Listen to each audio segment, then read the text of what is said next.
श्री राम। करतल ध्वनियों से स्वागत करें दीदी माँ का।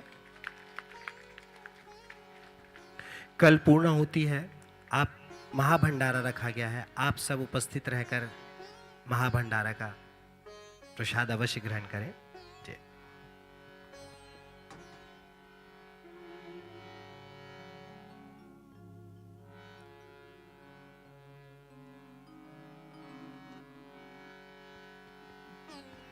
श्री राम।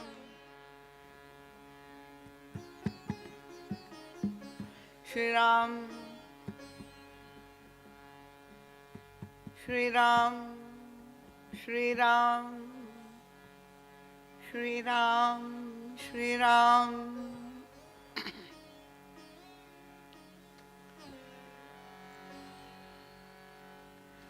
बोलिए श्री सद्गुरुदेव भगवान की।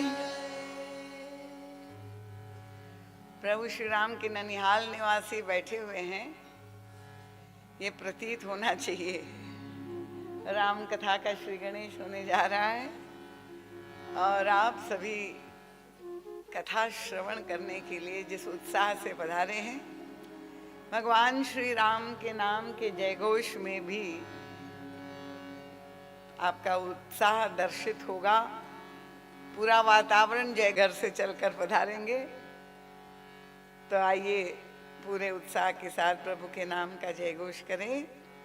बोलिए गजानन गणेश जी महाराज की, उमापति महादेव की, श्री वृंदावन बिहारी लाल की, श्री पवन सुत हनुमान की, सत्य सनातन धर्म की, भारत माता की। बोलिए श्री सियावर रामचंद्र भगवान की। आइए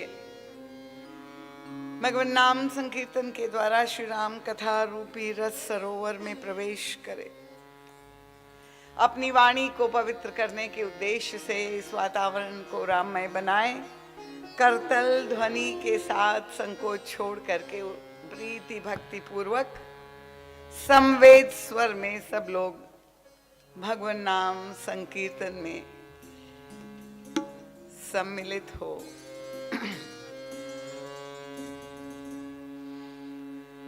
श्री राम जय राम,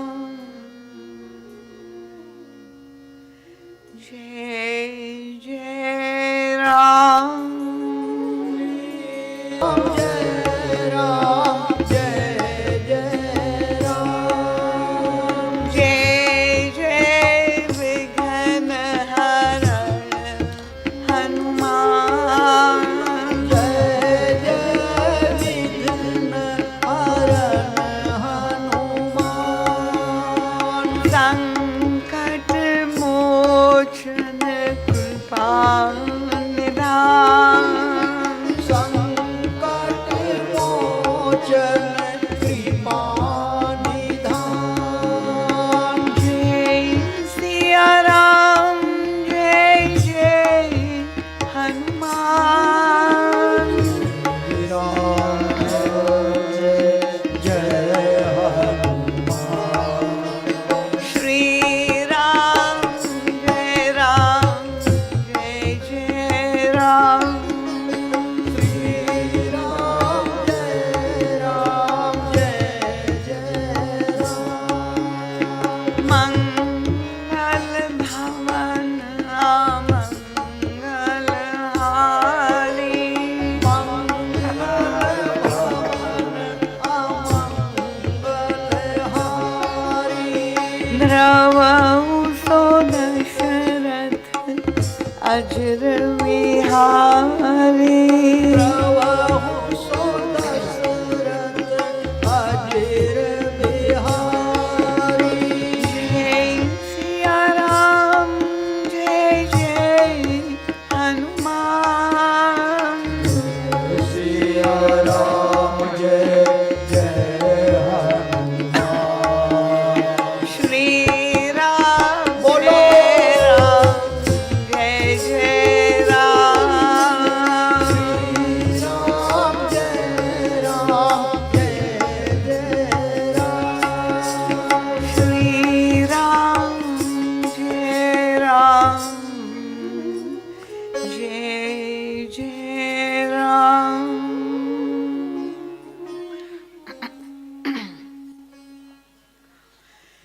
के मंगलमय नाम संकीर्तन के पश्चात और प्रभु की दिव्य अमृतमयी रसमयी कथा प्रारंभ करने से पूर्व आइए कथा के अग्रिम और सबसे महत्वपूर्ण सोपान में हम लोग सब प्रवेश करें। सामूहिक रूप से हम लोग सब मिलकर प्रभु का आवाहन करेंगे और प्रभु की कथा रूपी शब्दमय श्री विग्रह के अवतरण के क्षणों में आंखें मूंद करके ध्यानस्थ होकर प्रभु के चरणों में प्रार्थना निवेदित करेंगे। कथा के ये सबसे महत्वपूर्ण क्षण हैं। ईश्वर से अपनी तार जुड़ जाए। कृपया आप लोग सभी सहयोग करें, पूर्ण शांति बनाए रखें। थोड़ी देर के लिए मौन साधना करें। अपनी वाणी को मूक करके और प्रभु के ध्यान में तल्लीन होने का प्रयास करें। कथा श्रवण करने के लिए सुनकर समझकर आत्मसात करने के लिए जैसी पवित्र और प्रशांत अंतरंग मनस्थिति चाहिए और बहिरंग परिस्थिति और वातावरण चाहिए, वह आदर्श तो केवल प्रभु की कृपा के द्वारा ही निर्मित हो सकता है। और इसलिए हम लोग सब सामूहिक रूप से प्रभु से प्रार्थना करेंगे। पुनश्च मेरा अनुरोध है आप सभी श्रोता महानुभावों से, आपने अपना मूल्यवान अमूल्य समय निकाल करके यहाँ पर आए हुए हैं। कथा से पूरी तरह से लाभान्वित होने के लिए थोड़ी देर के लिए इस बहिरंग भौतिक स्थूल जगत में फैली हुई समस्त बहिर्मुखी वृत्तियों को समेट ले। चाहे घर, परिवार, प्रियजन, व्यापार, व्यवहार, संसार में यत्र तत्र सर्वत्र जहां जहां दिन भर हम प्रवृत्ति में संलग्न रहे हैं, थोड़ी देर के लिए अपनी समस्त बहिर्मुखी वृत्तियों को समेट कर आंखें मूंद करके अंतर्मुख होने का प्रयास करें और यही अनुभव करें कि इस समय हम और आप सभी मन शरीर से और भाव शरीर से प्रभु के अलौकिक मंगलमय धाम में बैठे हुए हैं। श्री राघवेंद्र सरकार का दिव्य राज दरबार लगा हुआ है और प्रभु की ही सन्निधि में ये ज्ञान यज्ञ, ये त्रिदिवसीय अनुष्ठान संपन्न हो रहा है प्रभु के दरबार में। हमारे समक्ष प्रभु की अत्यंत मनोहारी चित्ताकर्षक झांकी है। विशाल कल्प वृक्ष के नीचे प्रभु का मणिमाणिक्य युक्त कनक सिंहासन जगमगा रहा है और उस पर प्रकाशमान हो रहे हैं श्री युगल सरकार करुणा वरुणालय शील सिंध श्री राघवेंद्र और उनके साथ उनकी परम प्रिया आदि शक्ति जगदम्बा पराम्बा जगत जननी श्री किशोरी जी मिलित भाव से परम प्रसन्न मुद्रा में विराजमान है। प्रभु और श्री किशोर जी के नेत्रों में अपूर्व स्नेह, अनंत वात्सल्य, असीम छोह का दर्शन हो रहा है और उस करुणापूरित दृष्टि से श्री युगल सरकार हम सब की ओर देख रहे हैं, सब पर कृपा की वृष्टि कर रहे हैं। उस अमृतमयी कृपा वृष्टि में हम सब भीग रहे हैं, हमारा अंतःकरण रस से सराबोर हो रहा है। प्रभु के इस दिव्य दरबार में आज तैनी महात्मा वृंद, गुरुजन, आचार्य वृंद, संत मंडली का भी आगमन हो चुका है। प्रातः स्मरणीय पूज्यपाद गोस्वामी तुलसीदास जी महाराज के भी दर्शन हो रहे हैं। प्रभु के ठीक सामने बैठकर अपलक नेत्रों से अपने इष्ट को निहारते हुए रोमांचित हो रहे हैं। हम सब बड़भागी हैं, हमारे पितर भी प्रभु की कथा श्रवण करने के लिए दरबार में पधारे हैं। आज हमें भी इस दिव्य दरबार में प्रवेश प्राप्त हो चुका है। व्यास आसन पर विराजमान हो रहे मानस सम्राट युग तुलसी, विश्व वंद्य मानस के अप्रतिम अद्वितीय मौलिक अलौकिक व्याख्याकार प्रातस्मरणीय परम वंदनीय अर्चनीय श्री सद्गुरुदेव भगवान। एक विलक्षण भाव मुद्रा में परम पूज्य महाराज श्री अंतर हृदय से आह्लादित होते हुए प्रभु के कर्ण कुहरों में राम कथामृत का पीयूष पान करवाते हुए स्वयं परमानंद अनुभव कर रहे हैं और सारा श्रोता समाज भी इस दिव्य कथा सरिता में अवगाहन करते हुए आनंद विभोर भाव विभोर हो। मंचासीन दिखाई देने वाला प्रत्यक्ष वक्ता एक अत्यंत लघु यंत्र मात्र है। एक ही प्रभु श्रोता और वक्ता दोनों के हृदय में विराजमान होकर समस्त श्रोताओं के हृदय में भगवत कथा श्रवण करने की पवित्र जिज्ञासा, श्रद्धा, प्रीति प्रदान कर रहे हैं और वक्ता को अपना यंत्र बनाकर वे ही प्रभु अपने अत्यंत मंगलमय, गूढ़ और गंभीर साधना के सूत्र उद्घाटित कर रहे हैं। आइए हम लोग सब मिलकर प्रभु के चरणों में नमन करते हुए कृतज्ञ भाव से ये प्रार्थना करें, हे प्रभु, आपकी अहेतु की कृपा से पुनः एक और अवसर आज हमारे जीवन में प्रदत्त हुआ है कि हम आपका गुणानुवाद श्रवण कर सके।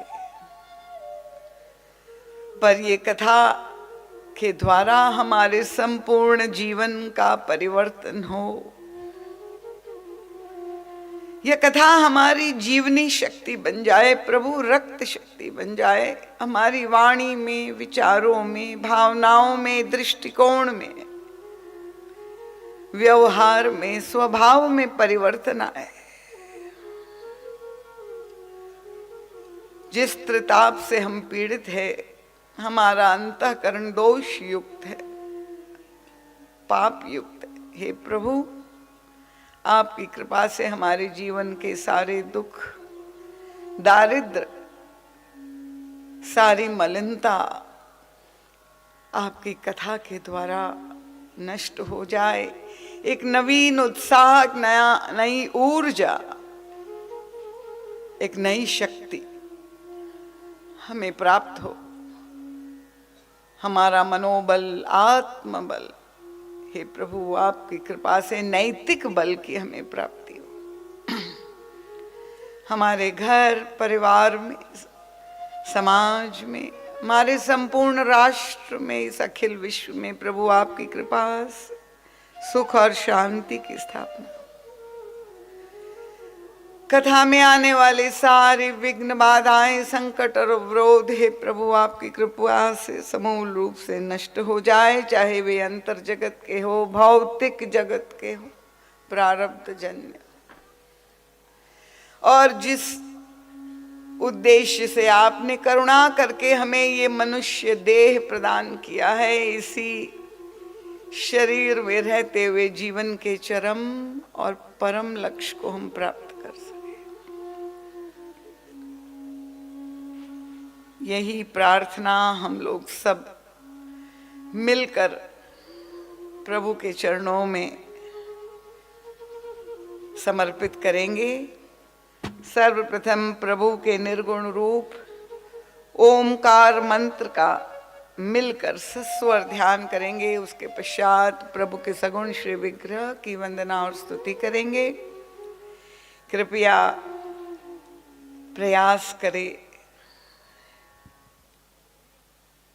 अपने अंतःकरण में, अपने अंतर हृदय में प्रभु का साक्षात्कार, वह परम आनंद, परम शांति के स्पंदन का बोध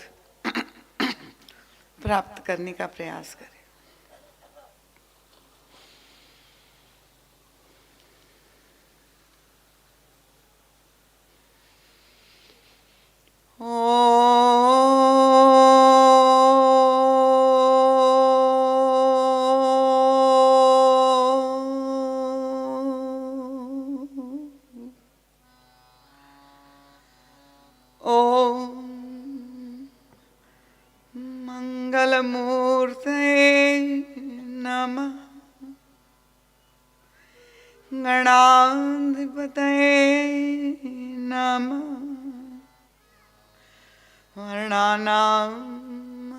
संगानाम रसानाम छंदसामपि मंगलानाम च कर्तारो वंदे वाणी विनायक श्री गुरु चरण सरोज रज निज मन मुकुर सुधार मरणौ रघुवर विमल यश जो दायक फल चार बुद्धिहीन तनु जानिके सुमिरो पवन कुमार बल बुद्धि विद्या देव मोह हरहु कलेश विकार मंत्रमूलं गुरोर्वाक्यं पूजामूलं गुरोर्पदं ध्यानमूलं गुरोर्मूर्ति मोक्षमूलं गुरोर्कृपा हरिः ओम् श्री गुरुभ्यो नमः हरिः ओम् शांति शांति शांति।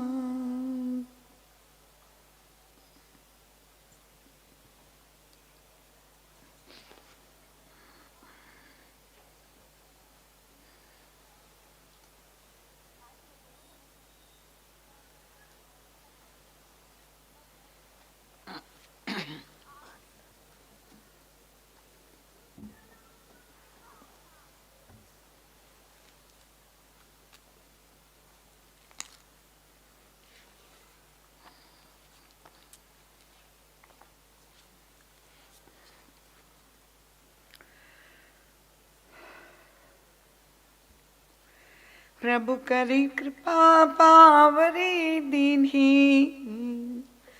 सादर भरत शीस धर लीनी।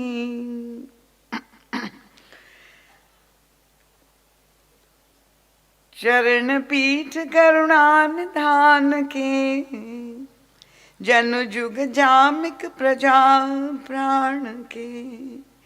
संपुट भरत स्नेह रतन के, आखर जुग जनु जीव जतन के। कुल कपाट कर कुशल करम के, विमल नयन सेवा सुधर्म के। भरत मुदित अवलंब लहेते, अस सुख जस सिय राम रहते।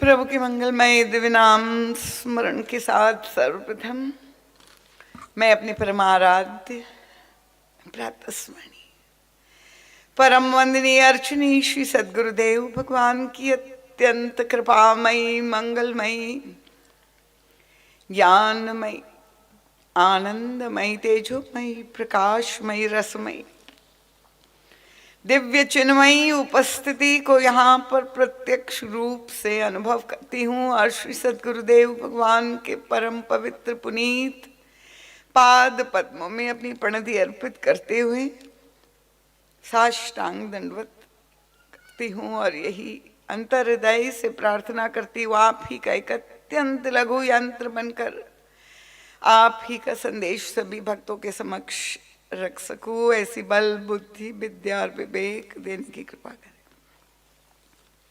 गुरु चरणों से अनंत हृदय आशीष कोटिशः मंगल आशीष प्राप्त करके भगवान श्री राम के ननिहाल निवासी सभी रामानुरागी कथा रसिक श्रद्धालु जिज्ञासु धर्म प्राण प्रबुद्ध एवं सुधी श्रोता महानुभाव वंदनीय मातृशक्ति सुदूर से पधारे हुए सभी आगंतुक भक्त वृंद श्रोता वृंद सभी विशिष्ट विभूतियां जो यहाँ पर समुपस्थित है वरिष्ठ और विशिष्ट सबका नाम ले पाना संभव नहीं क्योंकि बड़ी संख्या में उपस्थित है और सबका नाम के नाम से मैं अवगत भी नहीं हूँ पर मेरी भावना से आप अवगत है कि अग्रिम पंक्ति से लेकर अंतिम पंक्ति तक जितने भी महानुभाव यहाँ पधारे हैं भगवत कथा श्रवण करने की पवित्र जिज्ञासा लेकर ही आए, कोई मनोरंजन की आशा लेकर नहीं आए, ये मुझे पूर्ण विश्वास है। तो आप सबका मैं हृदय से बहुत बहुत स्वागत अभिवादन करती हूँ। विशेष रूप से आज हमारे मध्य में दुर्ग के सांसद माननीय श्री विजेल बघेल जी की धर्मपत्नी श्रीमती रजनी जी यहाँ पर पधारी है और वैसे अभी उन्होंने बताया कि आपकी कथा की मैं जो है निमित्त श्रोता हूँ, तो आप का मैं हृदय से अभिवादन करती हूँ। उसके साथ आज बड़े सौभाग्य का विषय है श्री केपीएस ग्रुप के चेयरमैन श्री मदन मोहन जी त्रिपाठी का भी आगमन हुआ है। छत्तीसगढ़ चेंबर ऑफ कॉमर्स के महामंत्री श्री अजय भसीन जी, श्री गिरजा शंकर मिश्र जी, श्री ब्रिजेश बिचपुरिया जी, जो पूर्व जिला अध्यक्ष भाजपा, प्रदेश कार्यकारिणी के सदस्य, श्री रामभद्र सेवा के से दिवालिया जी एवं सदस्य, अन्य सभी सदस्य,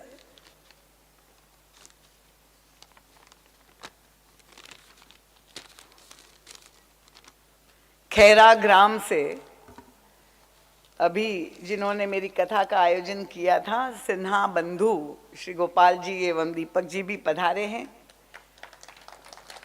आयोजक परिवार के सभी सदस्य वृंद, देवी देवता वृंद, यदि किसी का नाम छूट गया है तो कृपा पूर्वक मुझे क्षमा करें। आप सबका मैं हृदय से स्वागत करते हुए आप सबके चरणों में बार बार नमन, वंदन और प्रणाम करती हूँ। आइए, गतकल जिस प्रसंग पर हम लोगों ने चिंतन प्रारंभ किया था, उसी क्रम को और आज आगे बढ़ाने का प्रयास करें।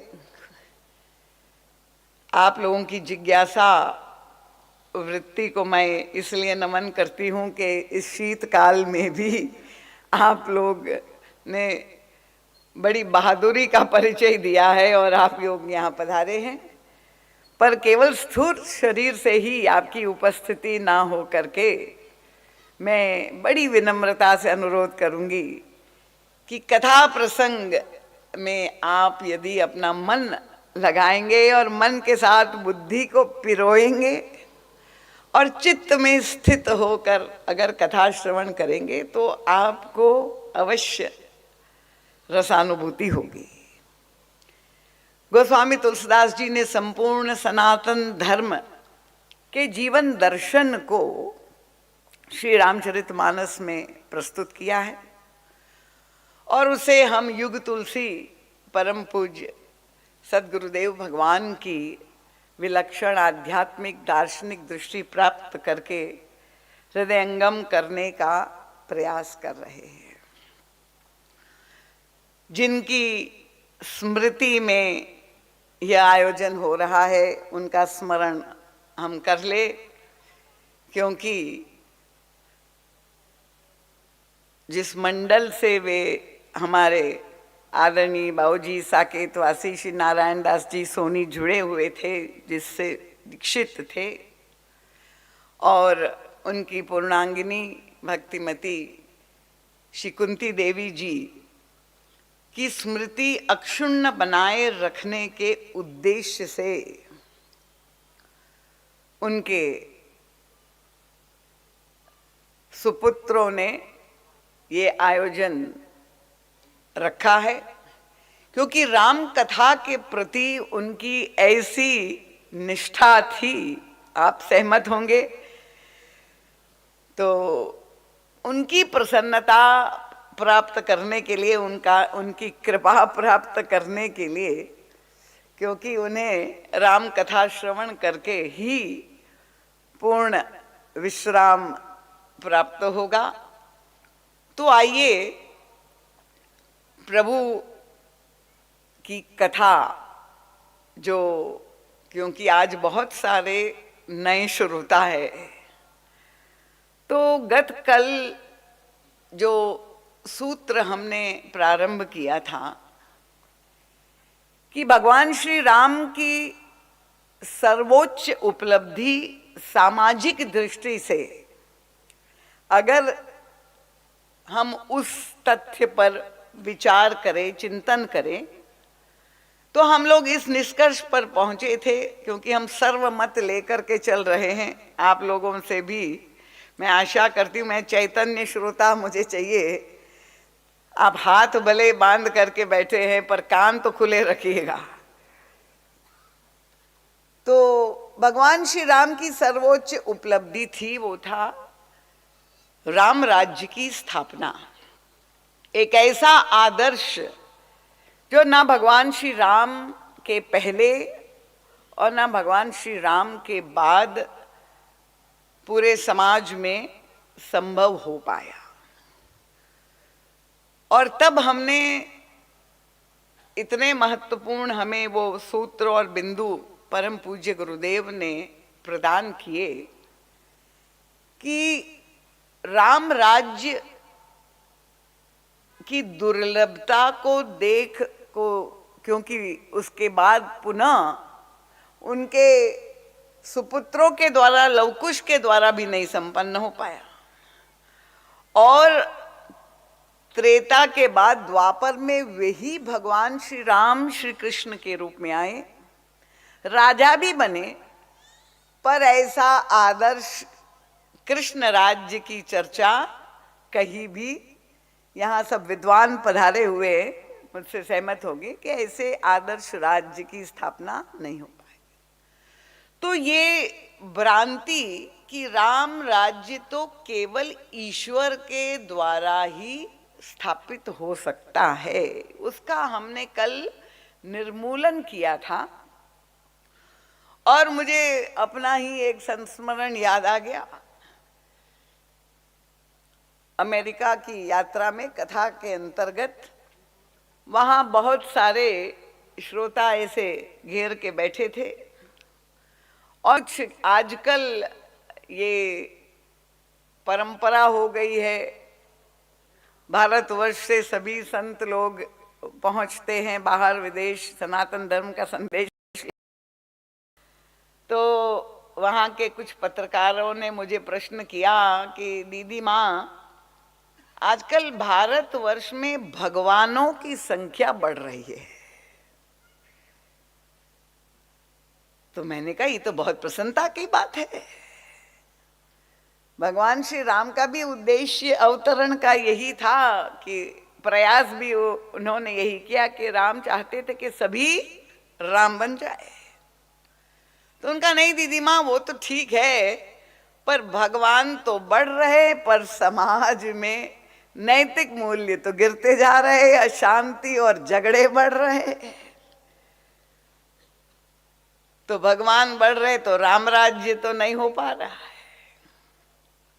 तो मैंने उनसे कहा कि देखिए, राम राज्य की स्थापना तब होगी, राम और भगवान के बढ़ने से राम राज्य नहीं होगा जब तक समाज में हनुमान नहीं बढ़ेंगे, भरत नहीं बढ़ेंगे, लक्ष्मण नहीं बढ़ेंगे, तब तक राम राज्य नहीं होगा।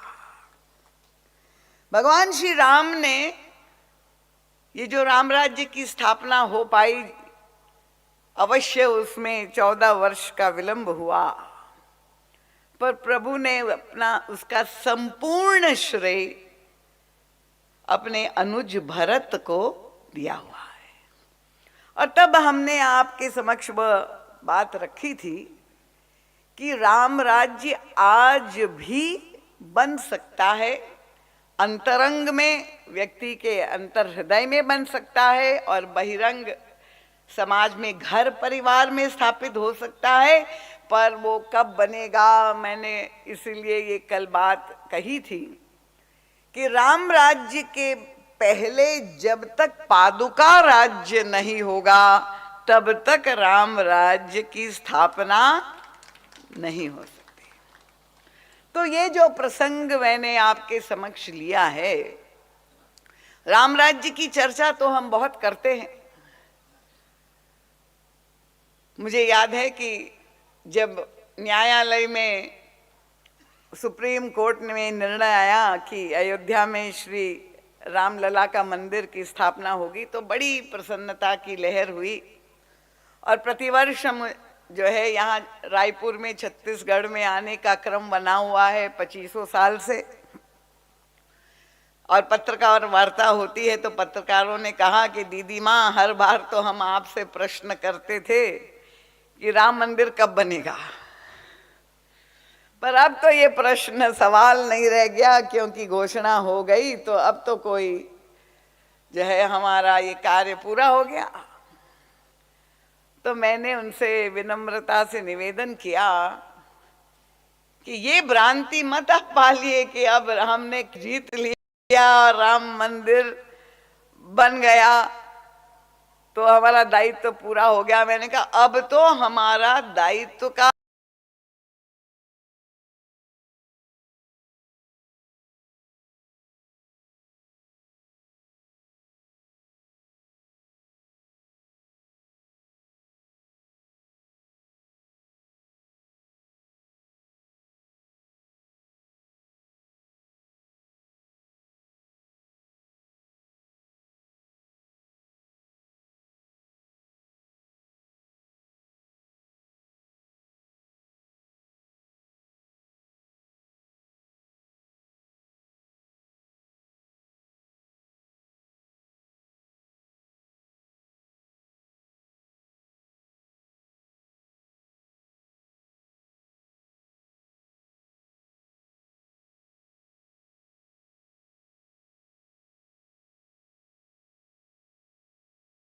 हिमालय अब हो गया जहां ये शक्ति का स्रोत है। हम उनसे जाके प्रार्थना करें, कृपा की याचना करे कि हमें वो शक्ति प्रदान करे, वो नैतिक बल प्रदान करे कि हम बुराइयों से संघर्ष कर सके और राम राज्य की स्थापना कर सके। तो इसीलिए ये जो प्रसंग ने चुना है, गत कल भी मैंने कहा था कि आप लोग, कई लोगों के मन में संदेह कि आज के युग में, इस कलिकाल में ऐसा राम राज्य कैसे स्थापित हो सकता है। तो ये संस्कारवान माता पिता जिनकी स्मृति में ये आयोजन है, उनके परिवार को के सभी जो सदस्य है, पिछले 10 साल से वो मुझसे दीक्षित भी है। मैंने देखा है कि उनके घर में, सोनी परिवार में बिल्कुल राम राज्य जैसी ही परिस्थितियां हैं। तो ये एक प्रैक्टिकल उदाहरण है, केवल थियोरेटिकल नॉलेज नहीं। यहाँ केवल हमारा उद्देश्य इस कथा का केवल कोई आपके समक्ष उपदेश देना नहीं। हम लोगों को जो भगवान श्री राम के आदर्श है उसको जीवन में उतारने की कथा है, और हृदयंगम करने के बाद उसको चरितार्थ करने की ये कथा है। नहीं तो कथाओं के यहाँ मंडप इस समय तो दुर्ग में, छत्तीसगढ़ में जो है 10 कथा चल रही है, और बहुत इसी से सैकड़ों गुना बड़े पंडाल में कथा हो रही है। पर आप लोग क्योंकि टोना टोटका और सिद्धि चमत्कार, कल मैंने कहा था कि 1 लोटा जल, वैसे वाले श्रोता नहीं है, इसलिए तो मैं प्रणाम करती हूँ। 1 लोटा जल से चमत्कार हो जाए बहुत अच्छी बात है, पर राम कथा रूपी गंगा जल अगर आपके कान में चला जाएगा तो मैं दावे से कह रही हूं कि चमत्कार आपके जीवन में होगा और सबके जीवन में होगा। राम भगति जहां सुरसरी धारा, गोस्वामी तुलसीदास जी ने कहा है। तो ये गंगा जल आपके कान में चला जाए, और उसके लिए आपको करना कुछ नहीं है, कान खुले रखना है। भगवत कथा अंदर प्रवेश करके पूरी धुलाई कर देगी, पवित्रता कर देगी, पर आपको श्रवण करना होगा। मुझे सोता हुआ कोई श्रोता नहीं दिखना चाहिए। मैंने इसलिए निवेदन किया था कि श्रोताओं पर प्रकाश बढ़ा दिया जाए, और इसलिए मैं बड़े ध्यान से एक एक श्रोता को देखती हूँ। तो श्री भरत जी महाराज, जब ये निर्णय हो गया कि उन्हें अयोध्या लौटना है, तो और ये गुरुतर भार 14 वर्ष जो है प्रभु के वनवास के अंतराल उनको संपूर्ण अयोध्या के राज्य का संचालन करना है। तो श्री भरत जी महाराज ने चरणों में नमन करते हुए, प्रणाम करते हुए भगवान श्री राम से कहा कि प्रभु, आप इतना बड़ा भार मुझे दीजिए, दे रहे हैं, पर इस भार के निर्वहन के लिए कोई आधार दीजिए।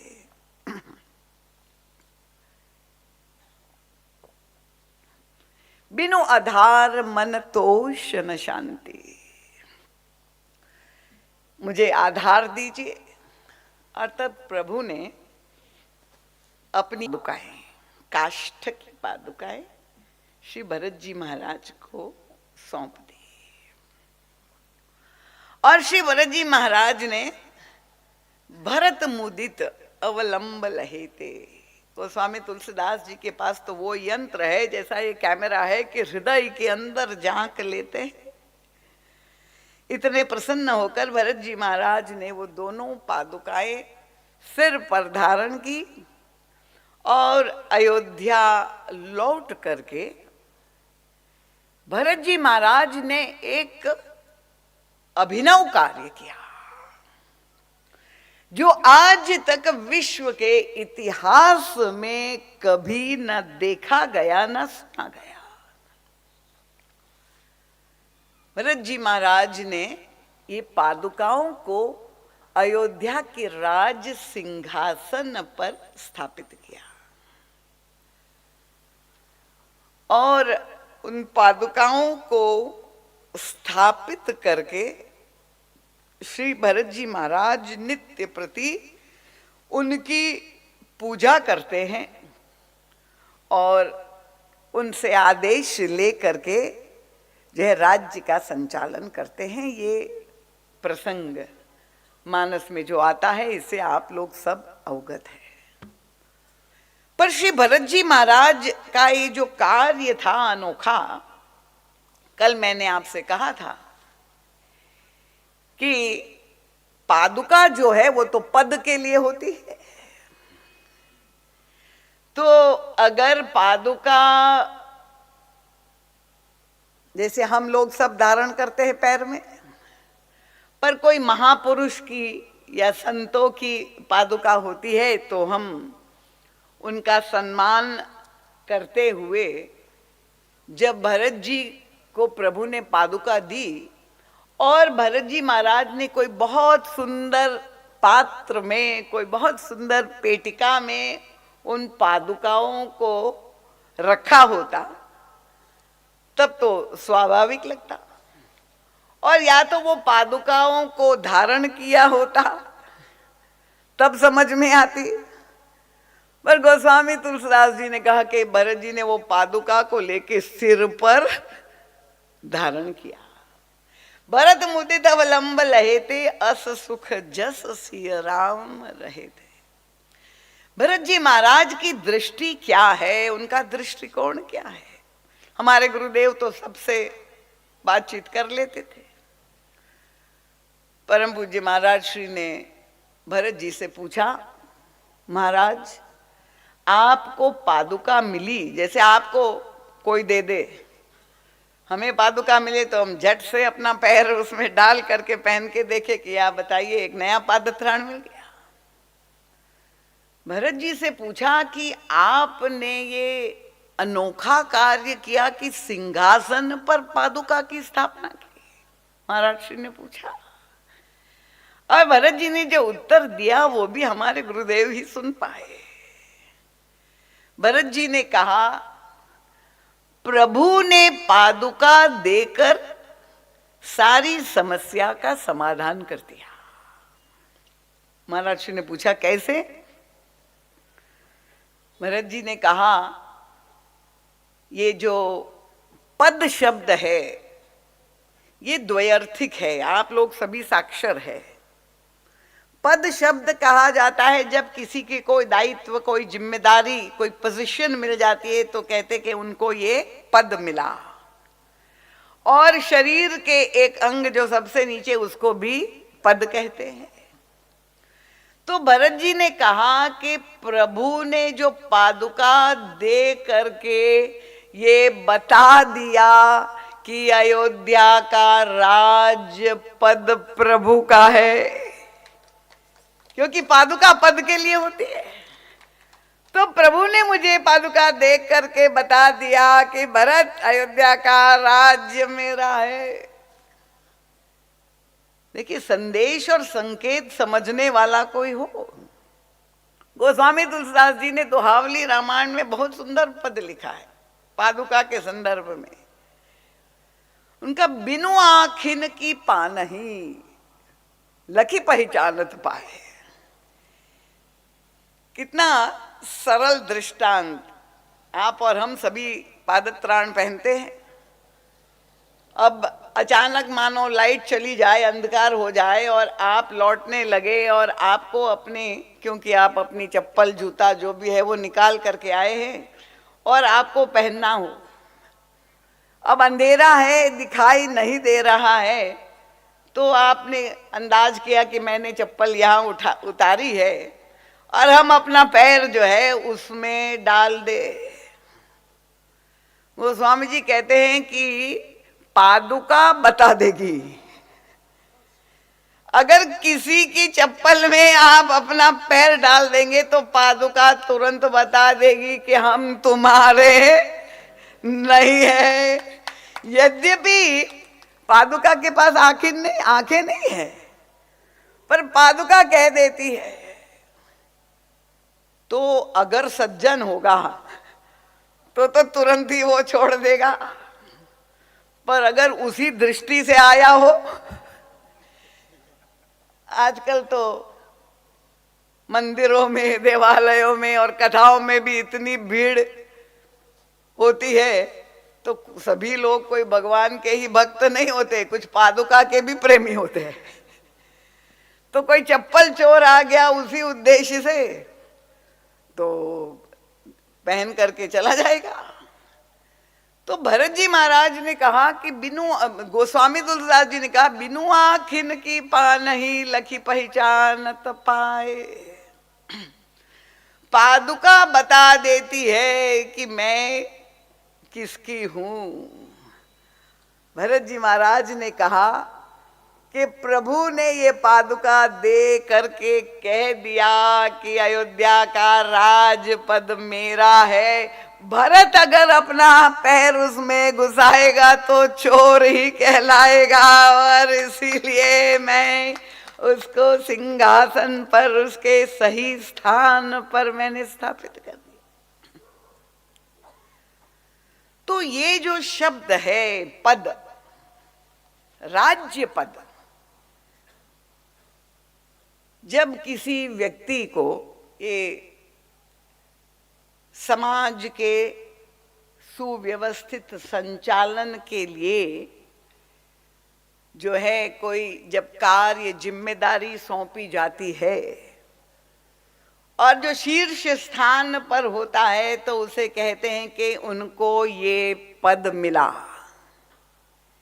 जैसे मुख्यमंत्री पद, राष्ट्रपति पद, तो तब जो है भाई आपको ये पद जो दिया जा रहा है उसके साथ संदेश क्या है, एक शब्द जुड़ता है पदभार। पद के साथ पदभार जुड़ा हुआ है कि ये आपसे अपेक्षा है, ये आपका दायित्व है, और आपको जो अपने कर्तव्य का पालन करके सबको संतुष्ट प्रसन्न करे तो कहेंगे ये योग्य राजा है, उनको राज्य पद मिला हुआ है। अब हमारे गुरुदेव देखिए कैसे समझाते हैं। महाराज श्री की जो दृष्टि थी, साहित्यिक ढंग से भी वो बहुत बड़ा संदेश देते थे। महाराज श्री का ध्यान गया कि पद शब्द तो द्वयार्थिक है। जब किसी को सत्ता मिले, अधिकार मिले, तो हम कहते हैं कि उसको पद मिला, और शरीर के अंगों में जो सबसे नीचे है उसके लिए भी पद शब्द का प्रयोग किया जाता है। तो महाराज ने कहा ये इतनी अटपटी बात क्यों की गई, क्योंकि पद का स्थान शरीर में सबसे नीचे है, और समाज में व्यवहार में जब किसी को पदभार दिया जाता है, शीर्ष स्थान होता है, तो वो तो सबसे ऊपर होता है। तो फिर होना ये चाहिए था कि साहित्य में कहते कि इनको राष्ट्रपति सिर मिला, इनको प्रधानमंत्री सिर मिला, उनको मुख्यमंत्री सिर मिला, सबसे ऊपर अध्यक्ष सिर मिला, पर वहां पर कह दिया अध्यक्ष पद मिला, राष्ट्रपति पद मिला जो सबसे नीचे है। और इसका मतलब क्या हुआ? ये शब्द का प्रयोग जो किया जा रहा है, आप सभी जो अपने अपने क्षेत्र में, जिस संस्था में, जिस पद पर हो, ये मैं किसी व्यक्ति विशेष के लिए संदेश नहीं दे रही, हम तो केवल भरत जी की पादुका राज्य और उनके चिंतन को आत्मसात करने का प्रयास करें। अगर हम राम राज्य चाहते हैं तो पादुका राज्य हमारे जीवन में जब होगा, तो महाराज श्री कहते हैं कि ये राज्य पद जो मिला, सिर की जगह पद शब्द का प्रयोग किया गया, उसका संकेत क्या है? ये संदेश ये है कि आपको जब कोई पद मिले, शीर्ष स्थान मिले, तो आप ये ना समझे कि हमें इतना बड़ा अधिकार मिल गया, हम सर्वश्रेष्ठ है और आप ये पद भार मिल करके दूसरे के ऊपर भार बन जाए। क्योंकि पद मिला है, पद का उद्देश्य क्या है कि पूरे शरीर का भार पद को वहन करना है, और इस तरह से आपका स्थान सबसे नीचे है। आप सबका भार वहन करके सबकी सेवा करने के लिए आपको पद मिला है, नहीं कि दूसरे के ऊपर बोझ बन करके लदने के लिए आपको पद मिला है। और महाराज जी कहते ये पद बड़ा विलक्षण है, क्योंकि शरीर में जो, कृपया शांत रहे माताएं, बड़ा थोड़ा गंभीर विषय है, इसलिए सहयोग करें। पद का जो स्वभाव है, आप जानते हैं प्रकृति के जो हम लोग जो चलते हैं वो पद के द्वारा ही हम चलायमान होते। जैसे ये देवियां चलायमान हुई, पद का प्रयोग किया, तो पद जो है वो कभी स्थिर नहीं रहता है। पद जो है वो चलायमान है। और महाराज श्री कहते हैं कि ये पद भार जो शब्द जुड़ा हुआ है पद के साथ, कि आपको इस पद में रहते हुए सबका भार वहन करना है। पर अक्सर होता क्या है कि पद पाने के बाद व्यक्ति को अपनी श्रेष्ठता का भान जब होने लगता है और उसके साथ सहज रूप से जब अभिमान की वृत्ति जुड़ जाती है, वो अहंकार जब उनको पद पा करके आ जाता है, तो होता क्या है? महाराज श्री कहते एक दूसरा शब्द है मद। ये मद क्या है? वो अहंकार का पर्याय शब्द है मद। और पद को मद बनने में विलंब नहीं लगता है, बहुत सरलता से मद बन सकता है। क्योंकि आपको अगर पद और मद लिखना है तो कोई शब्द काटना नहीं है, कुछ छांटना नहीं है, केवल प अक्षर के नीचे एक छोटी सी घुंडी अगर आप बना देंगे तो पद मद बन जाएगा। महाराज श्री कहते हैं ये जो सावधानी का संदेश है, जहां अहंकार की घुंडी लग गई पद के साथ, तो मद रहे बने बिना नहीं रह सकता। और अगर ये पद आपके सिर पर मद बना चढ़ा देगा, व्यक्ति मदोन्मत्त हो जाएगा।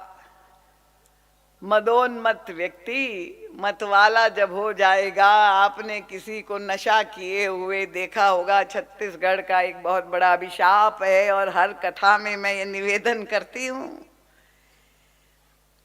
तो ये जो मदांध व्यक्ति होगा, जिसने मद शराब को भी कहते हैं, मद अभिमान को भी कहते हैं, और ये नशा जो है वो केवल भौतिक ही शराब का नहीं होता है। ये नशा जो अभिमान है वो बहुत वस्तुओं के कारण व्यक्ति मदांध हो जाता है। कल कथा में वो पूरी चर्चा की थी, जो श्रोता रहे हो। और जब व्यक्ति मदोन्मत्त हो जाता है, ऐसा मदांध व्यक्ति की चाल अगर आप देखेंगे तो उनके पद लड़खड़ाने लगते हैं।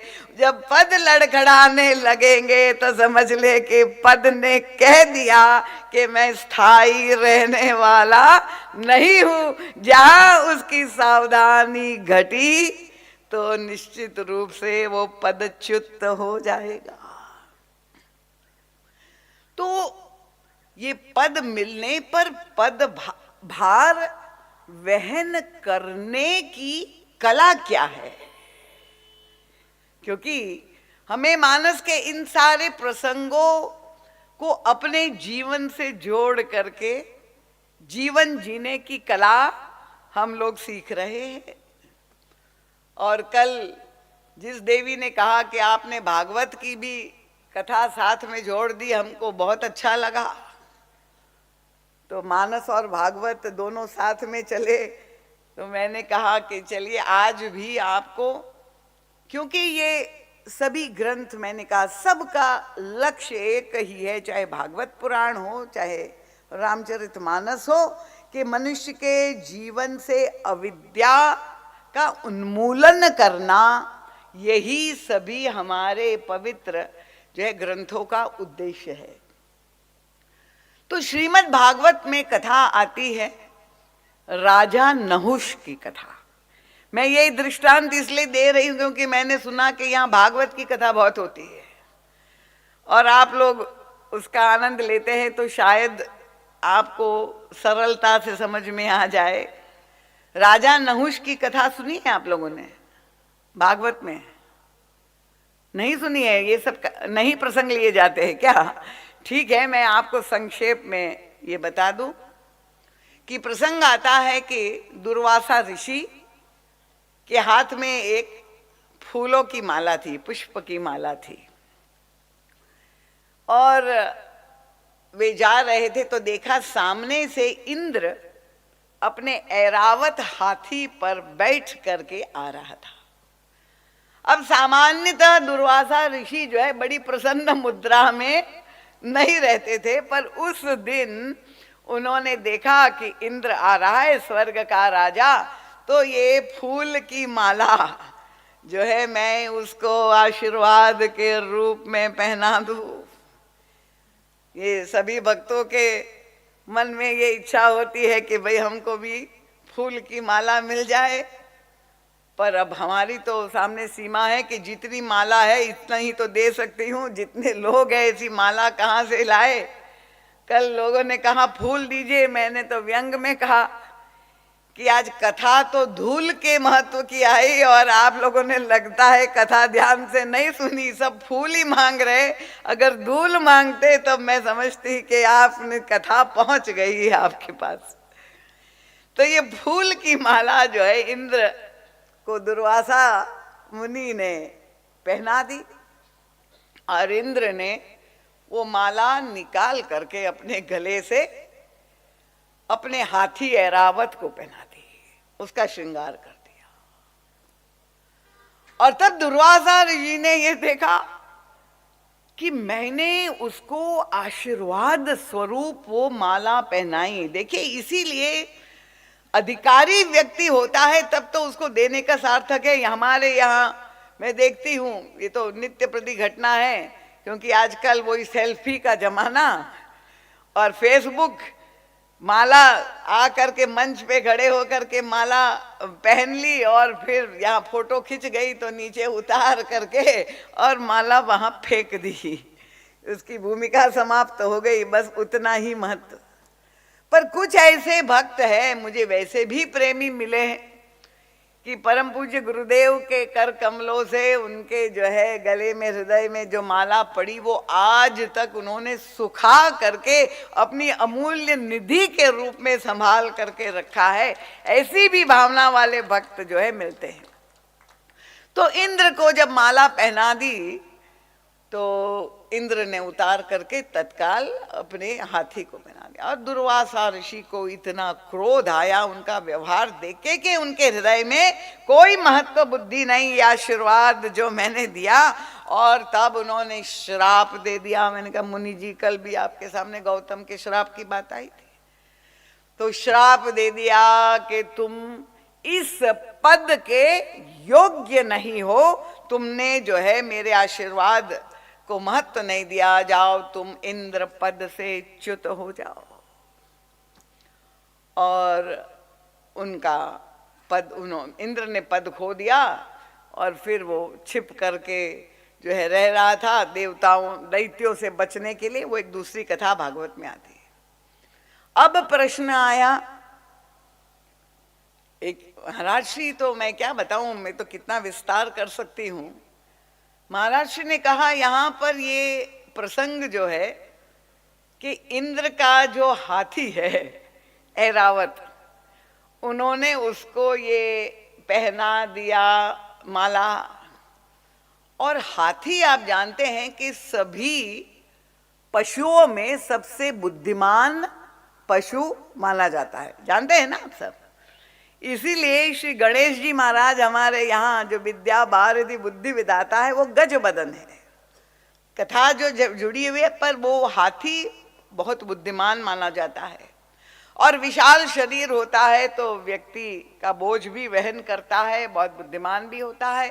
पर हाथी में शक्ति भी होती है। पर एक समस्या हाथी के साथ जुड़ी हुई है कि कभी कभी उसके सिर से मद का स्राव होता है। और जब वो मद का स्राव होता है तो वो हाथी पागल हो जाता है। और जब वो मतवाला हो जाता है तो वही हाथी अब जो है लोगों को ऐसा आक्रमणकारी बन जाता है कि वो व्यक्ति का विनाश, उसको जो है कुचलने के लिए तैयार। यहाँ तक कि उनके ऊपर जो बैठा हुआ महावत, जो उसको नियंत्रित कर, अंकुश लेके नियंत्रित करने का प्रयास करता है, उसको भी गिरा करके उसको मार डालना चाहता है। तो महाराज श्री कहते हैं कि बुद्धिमान व्यक्तियों के साथ कभी कभी, यहाँ जितने बैठे हैं परम बुद्धिमान हैं, पर कृपा पूर्वक आप लोग तो भक्त हैं, पर बुद्धिमान व्यक्तियों के साथ कभी कभी ये देखा जाता है कि वो बहुत बुद्धिमान है, पर अगर ये बुद्धि का अहंकार घमंड उसको हो गया, हाथी जैसा मतवाला हो गया, तो ये बुद्धिमान व्यक्ति भी समाज के लिए बहुत हानिकारक कभी कभी बन जाते हैं। ऐसे दृष्टांत हम देखते हैं। जब ये विभिन्न आतंक के दृष्टांत देखते हैं कि किस तरह से अमेरिका का ट्विन टावर जिनके द्वारा नष्ट हो गया, वो कोई बुद्धिमान व्यक्ति की ही ये योजना थी, तो वो कैसे हानिकारक भी हो सकते हैं।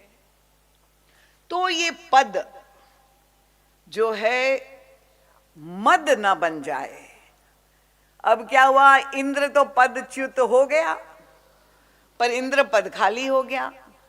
तो क्या किया जाए, तो सारे ऋषि मुनियों ने मिल करके सोचा कि राजा नहुष बड़े धार्मिक, बड़े सात्विक, बहुत यज्ञ जिन्होंने किए हैं, बहुत दान जो देते थे, वो राजा नहुष को चुना गया कि उनको इंद्र पद प्रदान किया जाए।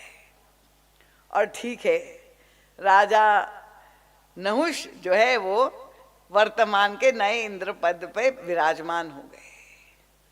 पर जो सत्ता और सिंहासन के साथ जुड़ी हुई समस्या है, अंग्रेजी में एक कहावत है, पावर करप्ट्स।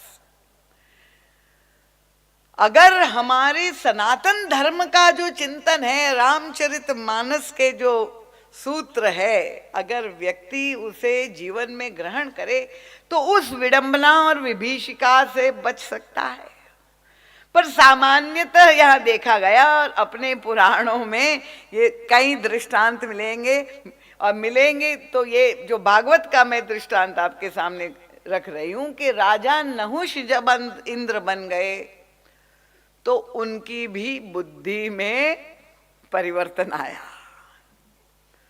और उनको जब इंद्र पद और सत्ता मिली तो उन्होंने कहा जो जो संपत्ति इंद्र की थी वो सब अब मेरी हो गई। ठीक है, पर अब उनकी कहां तक दृष्टि गई कि जो इंद्र की पत्नी थी शची, उनका जब मैं इंद्र बन गया हूं तो ये शची को भी मेरी पत्नी के रूप में रहना पड़ेगा। बट अब ये अहंकार जो पद से जुड़ा हुआ मद है वो नहुष के दिमाग पर भी सवार हो गया, और उसने संदेश कहलवाया कि शची आ करके जो है और मेरे साथ निर्भर रहे। सारे स्वर्ग में जो है आहापो हो गया कि तो बहुत बड़ा अनर्थ हो गया। क्या किया जाए? शची जा करके, जब संकट आता है तो संत के चरणों में पहुंच जाते हैं हम लोग। संत युक्ति बताते हैं। देवर्षि नारद के पास शची गई और उतनी समस्या बताई कि मुझे जो है बाध्य किया जा रहा है, और तब देवर्षि नारद ने युक्ति बताई। कथा आप लोग जानते ही होंगे। उन्होंने कहा कि तुम ये कह दो, ये संदेश भिजवा दो कि अगर नहुष मतलब जो वर्तमान इंद्र है वो पालकी में बैठ करके मुनियों के द्वारा, ऋषियों के द्वारा जो पालकी ढो करके उस पर बैठ करके नहुष अगर मेरे पास आएगा प्रस्ताव लेके, तब मैं उनको स्वीकार करूंगी। तो कल्पना ये थी कि नहुष को जो इंद्र पद दिया था, जो पद भार दिया था, उनका जो है कर्तव्य यही था कि वो मुनियों का संरक्षण करे, उनकी सेवा करे, उन्हीं के द्वारा नियुक्त था।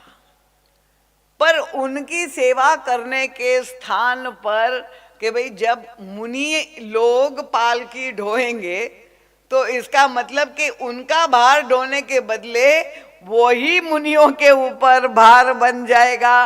ये जो प्रस्ताव भेजा तो लगा कि नहुष स्वीकार नहीं करेगा और शची की रक्षा हो जाएगी।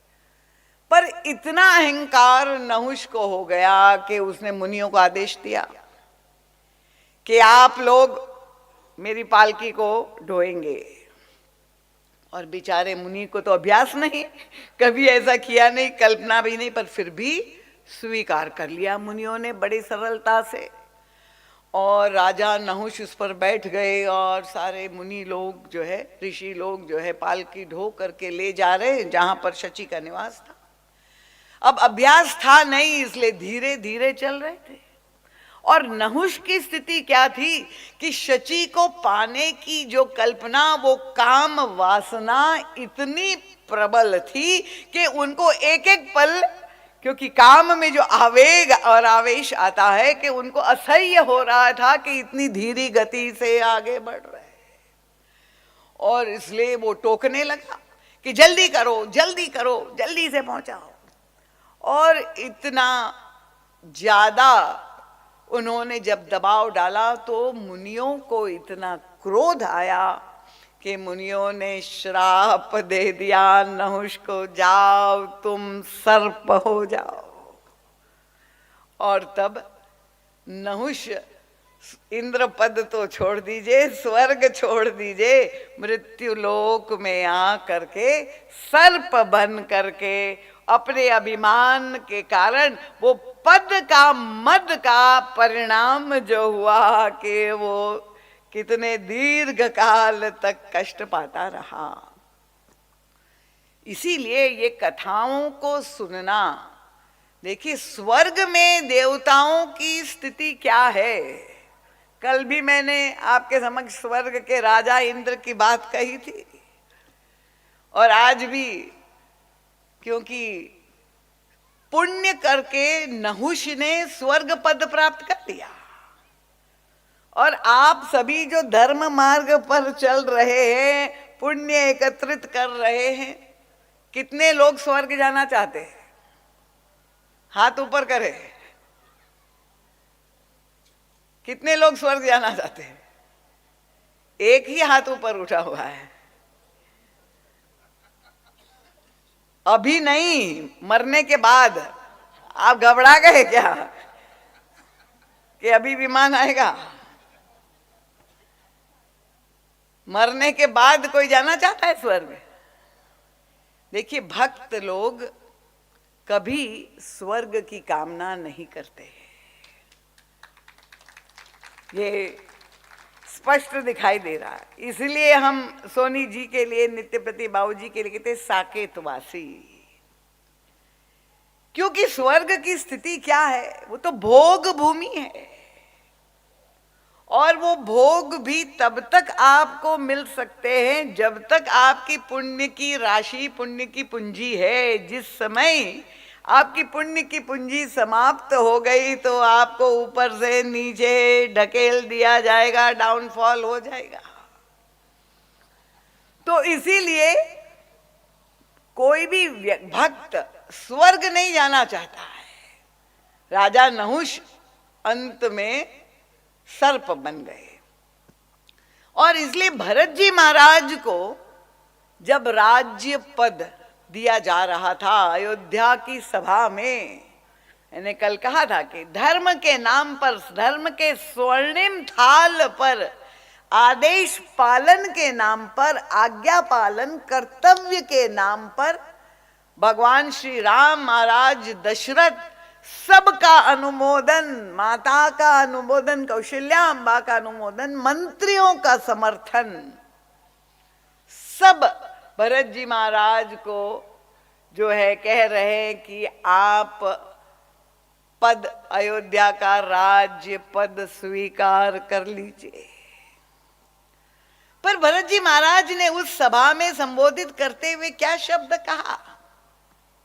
उनका ये सारे पद जो आप मुझे देना चाह रहे हैं, ये सारे पद तो क्षणिक है, क्षणभंगुर है, आज है और कल नहीं रहेंगे। चाहे वो ब्रह्मा का पद भी क्यों ना हो, वो भी स्थायी नहीं है, इंद्र का पद स्थायी नहीं है। और इसलिए मैं ऐसा क्षणिक पद नहीं पाना चाहता हूं। आप लोगों को मेरे प्रति दया आ रही है कि भरत बड़ा दीन है, पर मैं हाथ जोड़ करके आपसे निवेदन कर रहा हूं कि आपने दारुण दीनता, मेरी दीनता साधारण नहीं, दारुण दैन्य से मैं ग्रसित हूं। सब ही कहो सिर नाय, ये मेरी दीनता जो है वो राज्य पद से नहीं जाएगी। उनका क्या चाहिए तुम्हें? उनका देखे बिनु रघुबीर पद जिए की जरनी न जाए।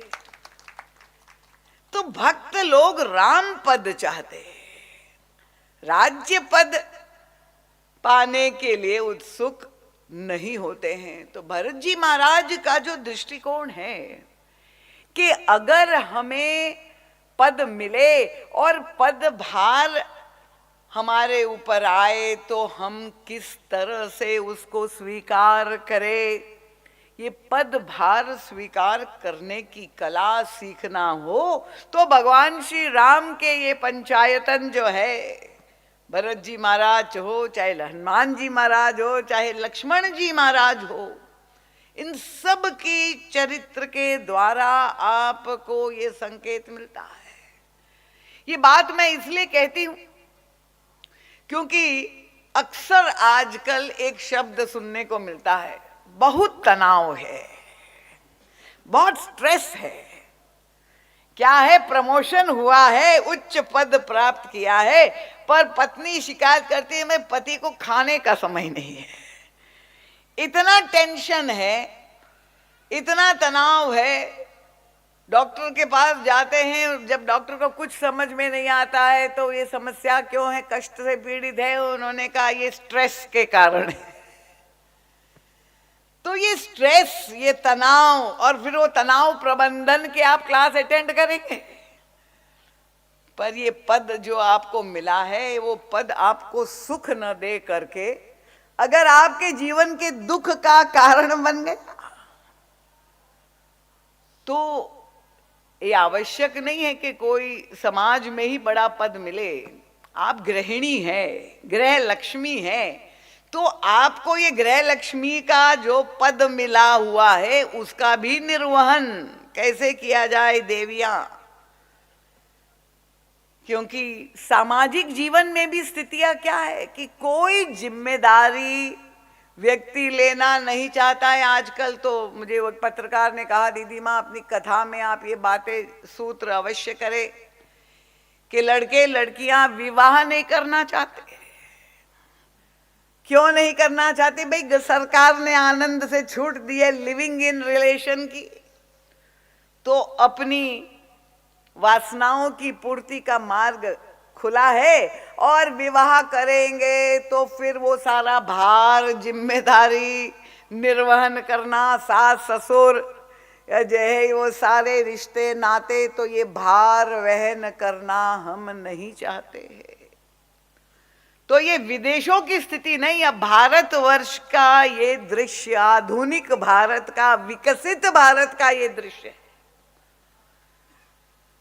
तो अगर ये पद आपको भार हो जाएगा और उस भार के कारण आप दब करके मर जाएंगे, और उसमें और भी मुझे कोई ऐसे वृद्ध लोग मिले हैं क्योंकि अपने बच्चों के प्रति, परिवार के प्रति उनको संतोष नहीं है। वो कहते हैं कि बताओ अभी तक तो मैं चला रहा हूं, पर अगर मैं ये मर जाऊंगा तो ये कौन चलाएगा, ये भार कौन चलाएगा? इतना बड़ा मेरी ऑर्गेनाइजेशन का जो है मेरे बिना चलेगा ही नहीं। कई देवियां कहती है ये तो मैं हूं कि तुम्हारा घर चला रही हूं, अगर मैं नहीं होती तो तुम्हारा घर चलता ही नहीं। तो ये भार चलाने की कैसे हम, जो भी भूमिका हमको दी गई है और हमारे पुराणों ने हमें वो दृष्टि दी है। देखिए भार उठाने का एक खेल भी है, आप लोगों को सरलता से समझ में आ जाए। वेट लिफ्टिंग, ओलंपिक्स वगैरह में आप देखते हैं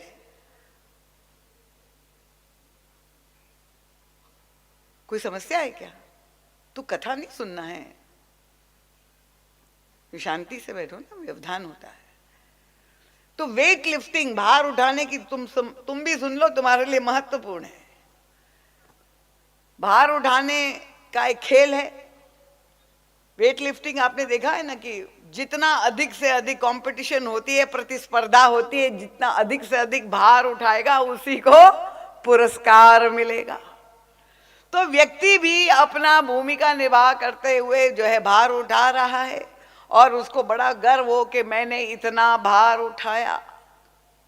पर हमारे पुराण, हमारा सनातन धर्म हमें वो दृष्टि देता है कि तुमको लगता है कि तुम खड़े हो और तुमने इतना भार उठाया है, ऊपर देख रहे हो, पर जरा ऊपर नहीं नीचे तो देखो। जहां नीचे देखोगे तो तुम्हें दिखाई देगा कि तुमने भार उठाया है कि तुम ही भार बने हुए हो। तुम्हारा भार उठाने वाला कौन है? जब तुम नीचे देखोगे तो तुम्हें दिखाई देगी कि पृथ्वी माता, धरती माता, हम सबका भार, हम क्या किसी का भार उठाएंगे, हम ही भार बने हुए।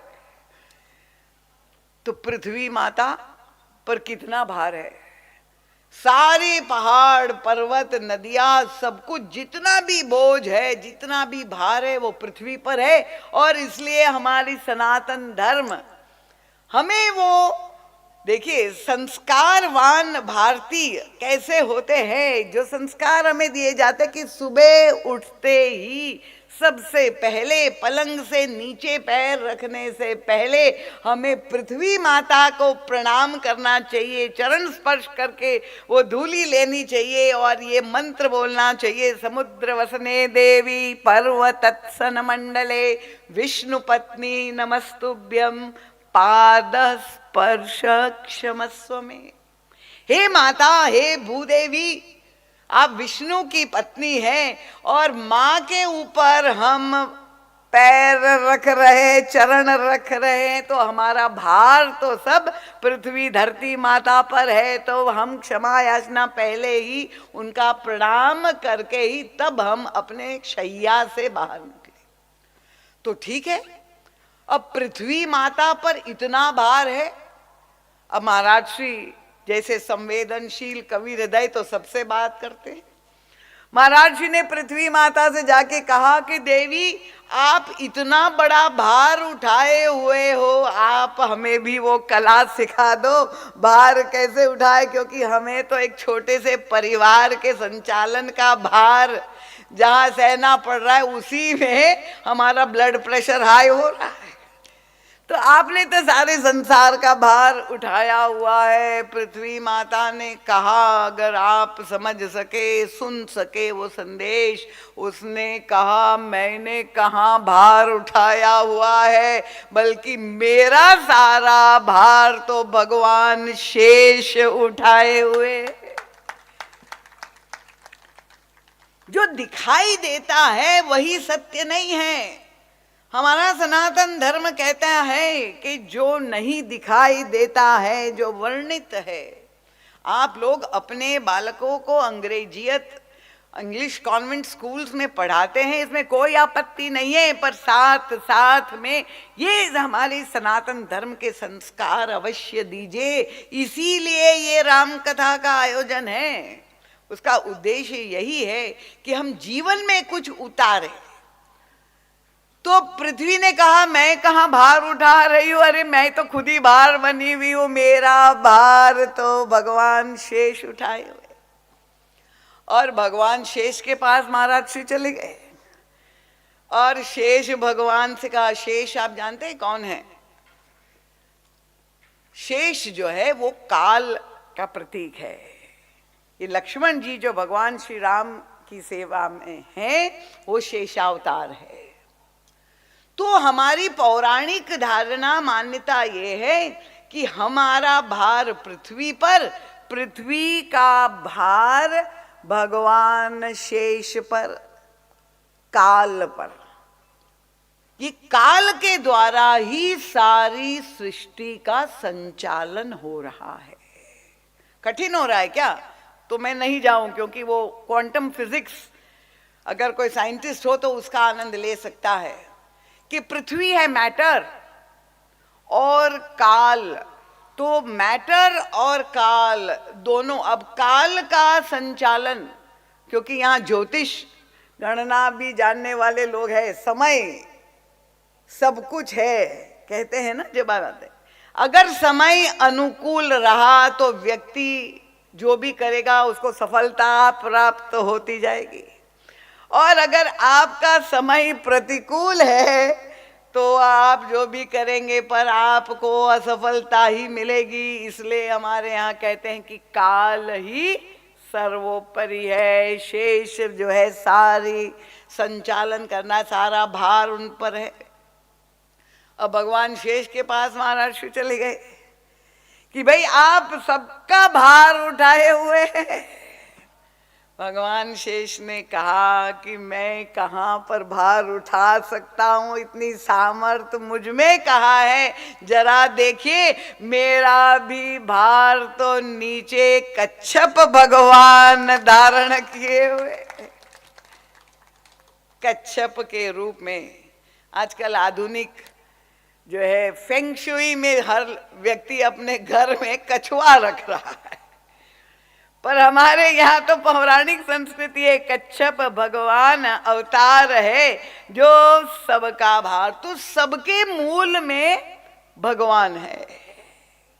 सबका भार। अगर आप अपनी इस सनातन धर्म के दृष्टिकोण से अवगत हो जाएं, आप वास्तविक श्रद्धालु है, तब तो आपको कोई चिंता होनी ही नहीं चाहिए कि सारा भार भगवान पर है, तो हम किस कारण से अनिद्रा से ग्रसित है कि रात को नींद चली गई है, दवाई खाए बिना नींद नहीं आ रही, इतना भार मुझ पर है।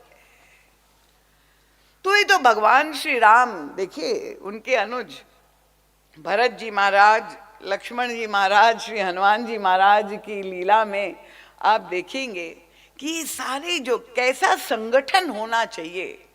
लक्ष्मण जी महाराज 14 वर्ष के लिए प्रभु की सेवा में गए। ये सारे प्रसंग इसलिए मैं आपको छोटे छोटे सुना रही हूं ताकि वो सिद्धांत आपके अंदर बैठ जाए कि पद के साथ जो पदभार है, उस पदभार के वहन की कला हम अगर इस कथा के माध्यम से विभिन्न पात्रों के द्वारा अगर हम ये सीख ले, तो हमारे जीवन में बिल्कुल भी तनाव समाप्त हो जाएगा, बल्कि आपको जीवन का असली आनंद प्राप्त होगा। तो लक्ष्मण जी महाराज 14 वर्ष के लिए प्रभु के साथ हठ पूर्वक वन में जो है, उनको तो ये नहीं दिया गया था, पर फिर भी वे सेवा के लिए चले गए। और ऐसी सेवा श्री लक्ष्मण जी महाराज ने की कि 14 वर्ष के लिए केवल घर का त्याग, महल का त्याग, सुख सुविधा का त्याग, पत्नी प्रियजनों का त्याग ही नहीं, 14 वर्ष के लिए निद्रा का भी जिनके द्वारा त्याग हो गया। आप लोगों ने भी अभी तक निद्रा का त्याग किया है, मैं देख रही हूं सजग बैठे हुए। और तब लक्ष्मण जी महाराज जब राम राज्य हो गया और वापस लौट आए एकांत में, प्रभु भी अपने भक्तों को टटोलते रहते, देखते हैं उनका, लक्ष्मण तुम 14 वर्ष मेरे साथ रहे, और ये बताओ कि ये 14 वर्ष में जैसे संस्मरण पूछे जाते हैं, कोई यात्रा करता है कि कैसा लगा, तो लक्ष्मण जी से पूछा कि 14 वर्ष में सबसे अच्छा तुम्हें कब लगा। अब लक्ष्मण जी शेष काल के प्रतीक है, तो लक्ष्मण जी ने कहा, प्रभु वैसे तो हर पल आपके साथ, आपकी सेवा में, सानिध्य में जो व्यतीत किया, वो हर पल धन्यता का पल था। प्रभु ने कहा नहीं, फिर भी सबसे अधिक आनंद कब आया? तो लक्ष्मण जी ने कहा, प्रभु सबसे अधिक आनंद मुझे तब आया जब मुझे मूर्छा लगी। देखिए ये सब मानस के अंतर्भाव है, ये आपको कहीं नहीं मिलेगा, केवल श्री राम किंकर साहित्य में ही मिलेगा, क्योंकि ये तो महाराज श्री प्रत्यक्ष रूप से उपस्थित होके जैसे उन्होंने श्रवण किए हो। और आज वो लक्ष्मण चरित्र नाम का एक ग्रंथ है महाराज जी का सत साहित्य, ये सोनी परिवार की ओर से 50% छूट से प्राप्त हो रहा है, तो आप लोग अवश्य इसका आनंद लीजिए। जरा ताली बजा करके, इतनी बड़ी सेवा वो आप लोगों की कर रहे हैं ताकि वो ज्ञानार्जन हो सके। तो लक्ष्मण जी ने कहा, जब मुझे महाराज जी के साहित्य में ही ये दिव्य रसमय जो है अंतर संवाद जो हुए, लक्ष्मण जी से पूछा कि तुम जब मूर्छित हुए तब तुम्हें आनंद हो? लक्ष्मण जी ने कहा, प्रभु मैं आपकी सेवा में इसीलिए गया था कि मैं आपकी सुरक्षा करूं। कैसी विपरीत परिस्थितियां आ सकती है वन में आपकी और श्री किशोरी जी की माँ की, तो आपकी सेवा, आपकी सुरक्षा का सारा भार मुझ पर था, मुझे ऐसा लगा, इसलिए मैं दिन रात सजगता से और चौकन्ना रह करके आपकी सेवा सुरक्षा कर रहा था। पर जिस दिन मुझ पर जो है शक्ति का प्रयोग हुआ और मैं मूर्छित हो गया, अब वो मूर्छित व्यक्ति अपनी भी सुरक्षा क्या नहीं कर सकता, तो वो प्रभु की सुरक्षा क्या करता? लक्ष्मण जी ने कहा, प्रभु मैं तो स्वयं ही जो है पड़ा हुआ था, आपकी मैं क्या रक्षा करता। और उस समय मैंने देखा, अब मेघनाद आया और मुझे उठाने का प्रयास किया मेघनाद ने कि मैं उठा करके और रावण के चरणों में पटक दूं, पर वो नहीं उठा पाया। तो मैं असुरक्षित पड़ा हुआ था और उस समय मैंने देखा कि संत शिरोमणि श्री हनुमान जी महाराज आए। संत शिरोमणि हनुमान जी ने मुझे उठा दिया, संत ने उठाया और भगवान की गोद में लिटा दिया। का प्रभु, उस समय मुझे जो आनंद आया कि व्यर्थ ही मैं समझ रहा था कि आपकी सुरक्षा का भार मुझ पर है। आपने लीला करके दिखा लिया कि लक्ष्मण, तुम अपनी ही रक्षा नहीं कर सकते तो मेरी रक्षा तुम क्या करोगे। प्रभु दिखाई दे रहा था कि मैं ये भार पर नहीं, ये अभिमान ना जाए। प्रभु आपने दिखा दिया कि सारा भार तो आप पर ही। और यही श्री हनुमान जी महाराज की लीला में आप देखेंगे। देखिए, ये सारे प्रसंग बड़े विलक्षण हैं, कथानक से हम लोग सब अवगत है। हनुमत कथा भी हो रही है तो आप लोग आनंद भी ले रहे होंगे। हनुमान जी महाराज का और प्रभु का मिलन हुआ, वो बड़ा भावपूर्ण प्रसंग है। आप जानते हैं, ऋषिमुख पर्वत पर श्री हनुमान जी महाराज ने प्रभु दोनों का मिलन हुआ, हृदय से लगा लिया। प्रभु ने दीक्षा भी दे दी। हनुमत चरित्र नाम का भी एक ग्रंथ है, बहुत सुंदर महर्षि ने व्याख्या की। हमारे पास इतना समय नहीं है। तो हनुमान जी महाराज ने प्रभु से प्रार्थना की।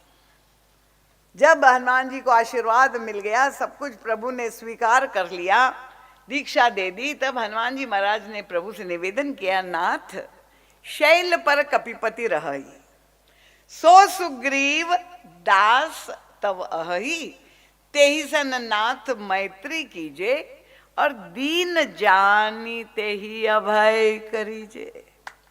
ये प्रार्थना करी। उसका शब्दार्थ तो आप लोग जानते हैं कि यहाँ पर्वत के ऊपर बंदरों के एक राजा रहते हैं, वो आपके दास हैं और आप चलिए और चल करके उनको अपना मित्र बना दीजिए। वो बेचारा दीन है, उसको अभय दान दीजिए, श्री हनुमान जी ने कहा।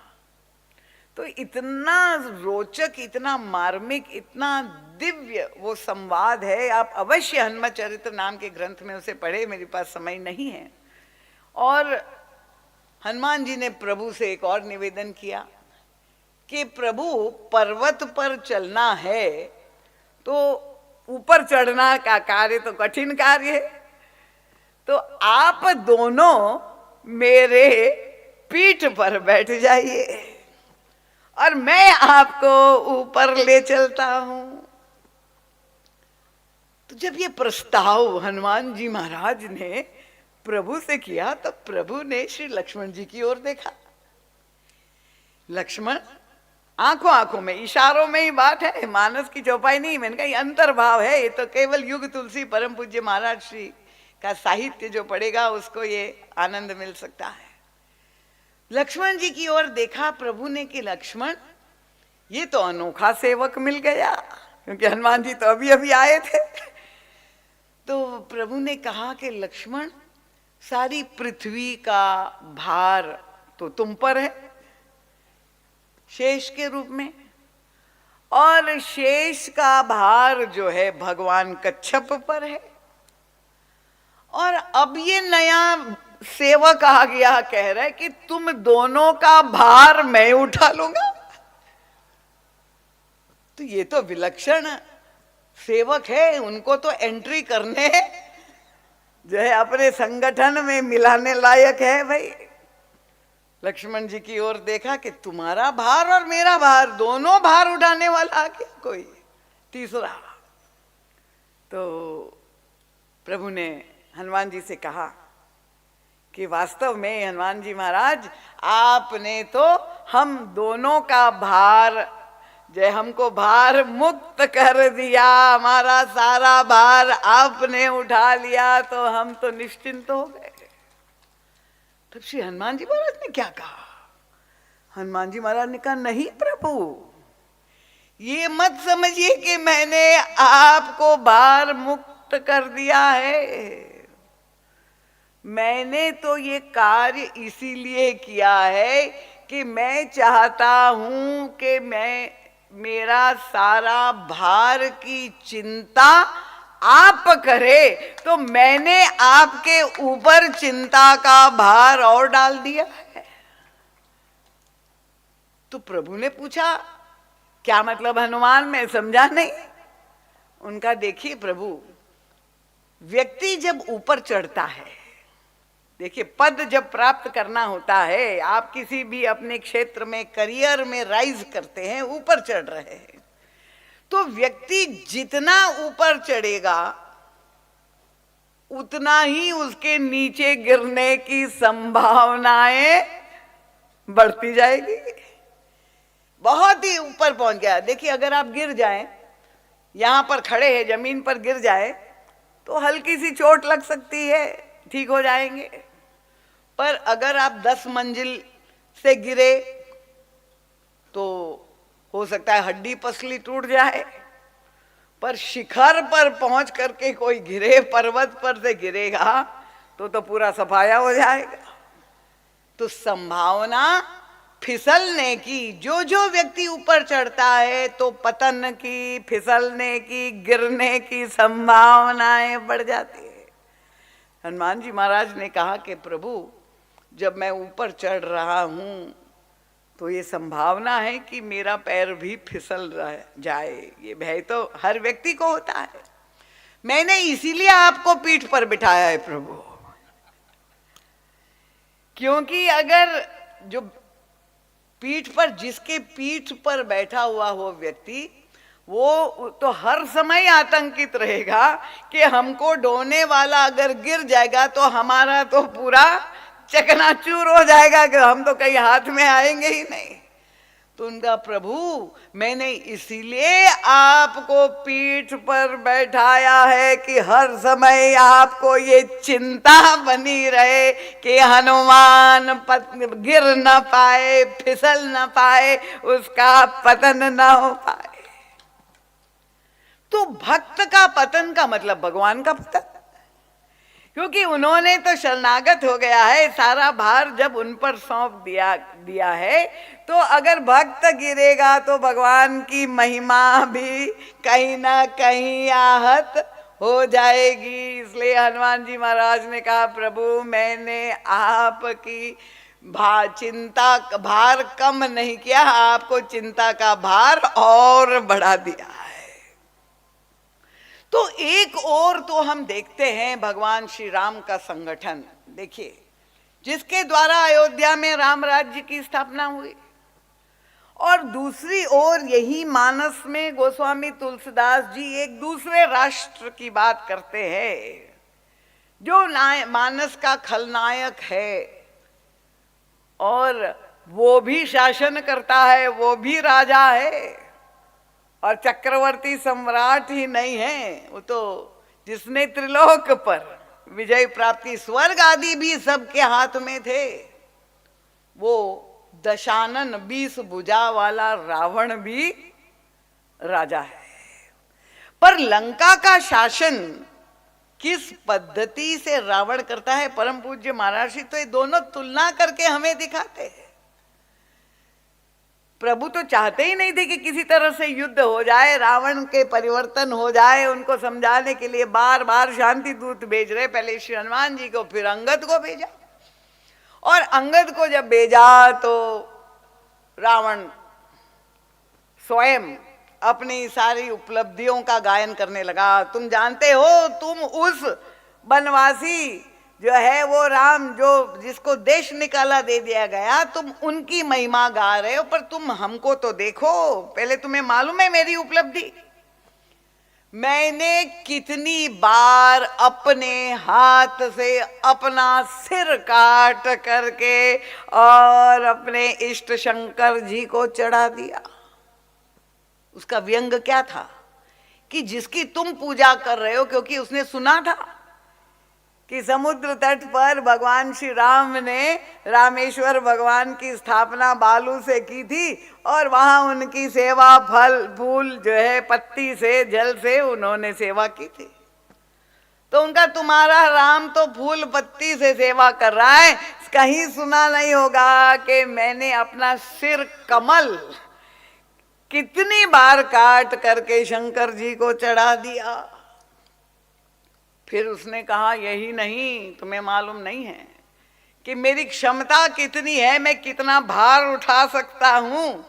शंकर पार्वती जी सहित कैलाश को मैंने उठा लिया था, ये मेरा बाहुबल है।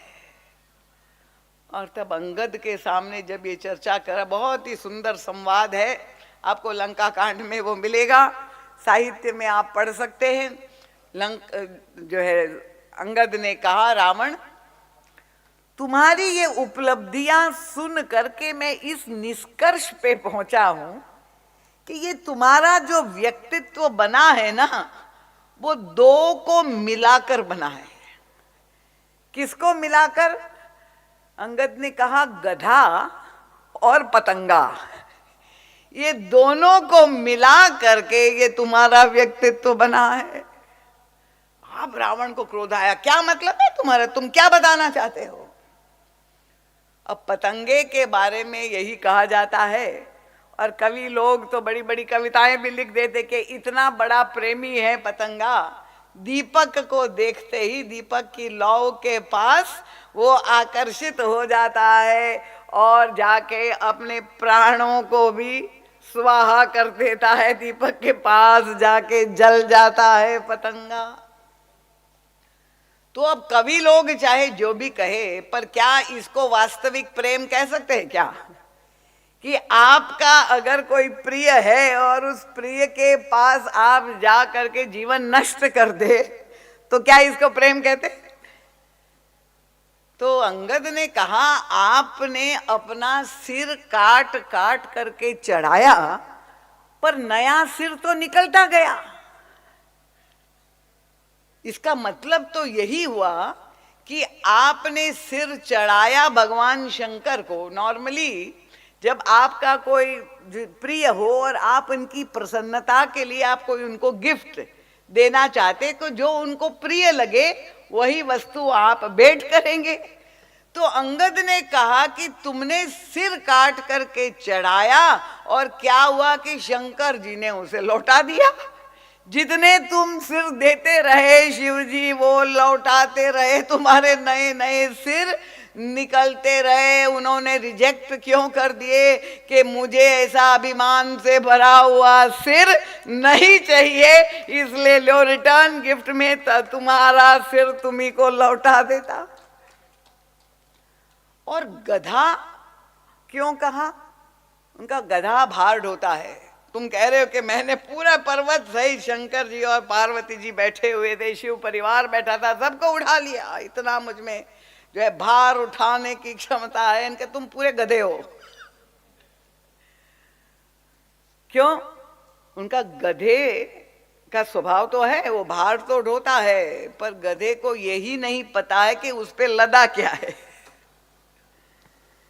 आप उस पर 100 टन अगर कूड़ा करकट लगा दे, या आप 100 टन उस पर चंदन डाल दे, क्या गधे को वो चंदन की शीतलता और उसकी सुगंध का आनंद मिलेगा? भाई उसका तो काम ढोना है, वो तो ढो रहा है। उनका शंकर जी और पार्वती दोनों को तुमने अगर उठा लिया तो वो क्या तुम्हारे हृदय में उतर गए? हृदय में तुमने उनको धारण किया। शंकर जी और पार्वती जी मूर्तिमान श्रद्धा और विश्वास है। भवानी शंकरो वंदे श्रद्धा विश्वास रूपिणौ। अगर तुम्हारे अंतःकरण में श्रद्धा और विश्वास स्थापित हो गया होता, तब तो हम मानते कि तुमने उनको उठा लिया, पर तुम तो पूरे गधे हो कि तुम केवल उठाते रहो, ढोते रहो, पर तुम क्या ढो रहे हो तुम्हें पता ही नहीं है। तो रावण जैसा व्यक्ति जो भार ढोता है पद प्राप्त करने के बाद, जिस अभिमान से ग्रस्त होकर, जिनको शिव जी उपलब्ध है, जिनको श्री सीता जी उपलब्ध है, अगर हमारे पहले दिन मैंने कहा था कि भगवान शंकर की कृपा से हमको सुमति प्राप्त होती है। गोस्वामी तुलसीदास जी ने जब मानस की रचना की, उनका कहा कैसे की, उनका शंभु प्रसाद सुमति ही अहुलसी। भगवान शंकर सुमति, हमारी ये जो मति है वो सुमति कैसे बनती है? अगर सत्संग करेंगे, शिव जी की कृपा होगी, हमारे हृदय में विश्वास और श्रद्धा होगी तो हमारी मति सुमति हो जाएगी।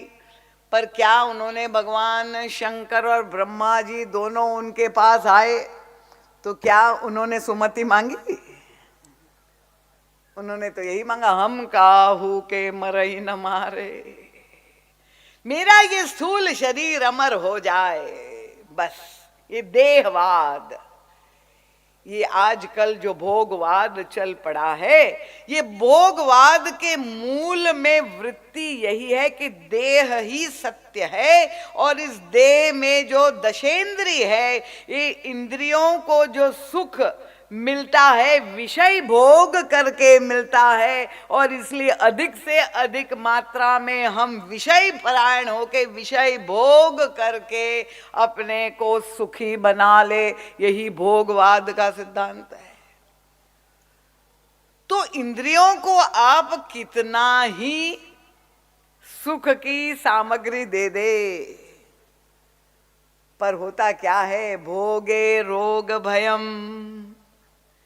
जो अतिरेक आप करेंगे, क्योंकि ये शरीर पंचभूत का है बना हुआ, एक समय है, एक क्षमता है, एक सीमा है, अंत तो गत्वा। हमारे डॉक्टर साहब यहाँ बैठे आज के यजमान, शरीर जब वृद्ध होगा, अस्वस्थ होगा, इंद्रियों में सुख भोगने की क्षमता नहीं रह जाएगी, और अंत तो गत्वा वो भोग ही आपका भोग कर लेगा।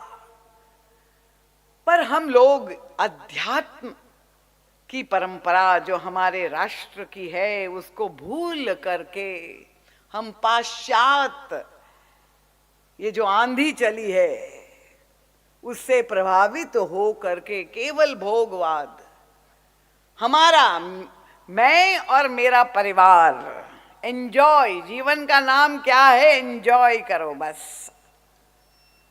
और इसलिए व्यक्ति जितना विकास करे, जितनी धन संपत्ति पद इत्यादि समाज में पद प्रतिष्ठा प्राप्त करे, जितना सामर्थ्य बढ़ता जाए, और उतना व्यक्ति देख रहे हैं कि अब माता पिता भी भार हो गए, वृद्धाश्रम बढ़ रहे हैं, ओल्ड एज होम में हमारे घर में हमारी लाइफस्टाइल मैच नहीं होती है, हमारे बूढ़े माता पिता भी भार बन गए। तो ये जो आज परिवेश समाज का है, आप समझते हैं कि सारा भार आप ही ढो रहे हैं। भरत जी महाराज को प्रभु ने क्या बताए, समय तो पूरा हो गया है, पादुकाएं दे दी। और जब पादुकाएं दी, क्योंकि भरत जी ने मांगा था प्रभु मुझे आधार दीजिए, प्रभु ने अपनी दोनों पादुका दे दी। भरत जी महाराज ने सिर पर धारण कर दिया, और जब सिर पर धारण किया तो भगवान श्री राम ने विनोद में भरत को कहा, भरत तुम्हें तो आधार मिला कि तुम्हें भार मिला? अगर पादुका को पैर में पहने, चरण में पहने, तब तो आधार है, पर पादुका को सिर में धारण करे तो वो तो भार हो गया। तो प्रभु ने कहा कि मैं तो, तुम भले आधार मांगो पर मैं तो तुम्हें भार ही दे सकता हूं भरत, क्योंकि धारण करने की क्षमता अगर किसी में है वो तो तुम्हारे व्यक्तित्व में है।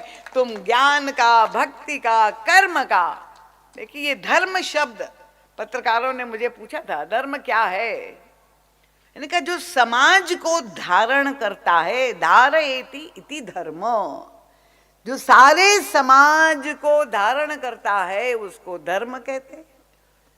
तो ठीक है, समाज को धारण करता है, पर धर्म को भी धारण करने वाला कोई चाहिए ना। क्यों? क्योंकि जो भी लिखा गया है वो केवल ग्रंथों में ही रह जाएगा क्या? वो तो महापुरुषों के चरित्र के द्वारा ही हमें वह उदाहरण, वो आदर्श प्राप्त होंगे अनादिकाल से। तो धर्म को धारण कौन करेगा? और गोस्वामी तुलसीदास जी मानस में इसी प्रश्न को बार बार उठाते हैं कि अगर भरत जी महाराज का प्राकट्य नहीं हुआ होता तो समाज कितनी वस्तुओं से वंचित रह जाता। और तब वो गिनाने लगे, पूरे अयोध्या कांड में भरत जी की जय वंदना करते, उनकी गुणावली का गायन करते हुए भी अंत तो गत्वा गोस्वामी तुलसीदास जी इतने असंतुष्ट है कि वे अयोध्या कांड की फलश्रुति में परिसमाप्ति करते हुए एक ही प्रश्न बार बार उठाते हैं, किसी राम प्रेम पीयूष पूर्ण होत जनमन भरत को। श्री राम के प्रति पूर्ण प्रेम किसे कहते हैं?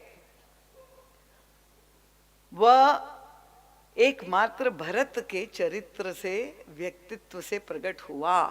अगर भरत जी का जन्म नहीं हुआ होता तो आंशिक प्रेम करने वाले तो बहुत लोग भक्त मिले, पर पूर्ण प्रेम किसे कहते हैं वो तो भरत जी का देख करके ही समझ में आता है। वो कहते श्री राम प्रेम पीयूष पूर्ण होत जन्मन भरत को, मुनि मन अगम यम नियम समदम विषम व्रत आचरत को, दुख दाह दारिद दंभ दूषण सुयश मिस अपहरत को।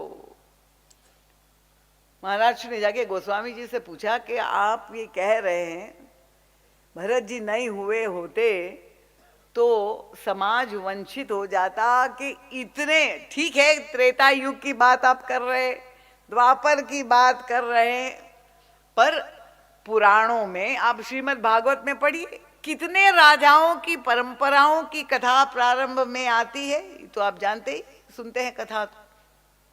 तो आपको कोई नहीं मिला, एक भरत जी ही मिले आदर्श के रूप में, कोई दूसरा नहीं। और इस कलयुग में विशेष रूप से तो गोस्वामी जी ने कहा सतयुग द्वापर और त्रेता के आदर्श तो भरत है ही, उनके बराबरी कोई कर ही नहीं सकता। पर कली काल, इस युग में विशेष रूप से देखिए गोस्वामी तुलसीदास जी बिल्कुल स्पष्टता से कह रहे हैं, कलिकाल तुलसी से हठी राम सन्मुख करत को। मैं तुलसीदास आपके सामने खड़ा हुआ लाइव एग्जाम्पल दृष्टांत हूं, क्योंकि हम और दूसरे युग के लोगों के से हम आइडेंटिफाई नहीं कर सकते, पर हमारे काल के गोस्वामी तुलसीदास जी के काल हम हैं। अगर मुझे श्री राम की प्राप्ति हुई, मैं भगवान, मेरी सारी जीवनचर्या, सारी मेरा कर्म ऐसा था कि भगवान राम के विमुख होने का ही कार्य करता। पर अगर हठ पूर्वक किसी ने मुझे श्री राम की प्राप्ति करवाई तो उसका संपूर्ण श्रेय भरत जी महाराज को जाता है। तो गोस्वामी तुलसीदास जी कहते हैं कि सकल धर्म धुरा धरणी धरत को। अगर भरत जी नहीं होते तो धर्म को धारण करने वाला और कोई संसार में नहीं था। ऐसा अद्भुत व्यक्तित्व श्री भरत जी महाराज का है। उन्होंने पादुकाओं की स्थापना की और उनकी पूजा कर रहे, नित्य पूजत प्रभु पावरी, प्रीति न हृदय समात। देखिए आप लोग, क्योंकि जो निर्गुण निराकारवादी है वो तो मानते ही नहीं कि नहीं, हम सगुण को नहीं मानते, सगुण में सारा भेद है, तो हम इसीलिए वो लोग मूर्ति पूजा को महत्व नहीं देते हैं। पर जो सगुण साकारवादी है, महाराज जी कहते हैं मूर्ति पूजा एक संपूर्ण जीवन दर्शन है। ये निर्गुण पंथी लोग बहुधा कहते कि ये तो गुड़वा गुड़वी का खेल है, गुड़वा गुड़वी सांप सपेली, इनके छोरे बुद्ध लड़कन खेली। तो पर हमारे सनातन धर्म में निर्गुण को जितना महत्व दिया, गोस्वामी तुलसीदास ने सगुण को भी उतना ही महत्व दिया। मूर्ति पूजा प्रथम कक्षा भी है और अंतिम कक्षा भी है। मूर्ति पूजा साधन भी है और मूर्ति पूजा साध्य भी है। आप मंदिर में, जो भी देवस्थान में, आपके घर में जो भी देवता की मूर्ति हो, श्री विग्रह की स्थापना करके आप पूजा करते हैं। पंचोपचार से आप जो भी पूजा करते हैं, वस्तुओं से करते हैं। पर भरत जी महाराज किसकी पूजा कर रहे हैं? वो प्रभु के पादुकाओं की पूजा कर रहे हैं। सिंहासन पर उन्होंने पादुकाओं को स्थापित किया। इसका मतलब कि हमारे भगवान श्री राम की पादुकाएं हैं तो उसको सम्मान देना, वो तो समझ में आ सकता है। पर भरत जी की दृष्टि क्या है? ये तो हमारे गुरुदेव युग तुलसी परम पूज्य महाराज श्री ही समझ पाए। उनका केवल आदर भाव से, पूज्य भाव से पादुकाओं को भगवान की है, उनको सम्मान देने के लिए ही स्थापित नहीं की है। भरत जी महाराज को यही निरंतर हर पल दर्शन होता है कि ये पादुका नहीं है, साक्षात भगवान सीताराम जी विराजमान है।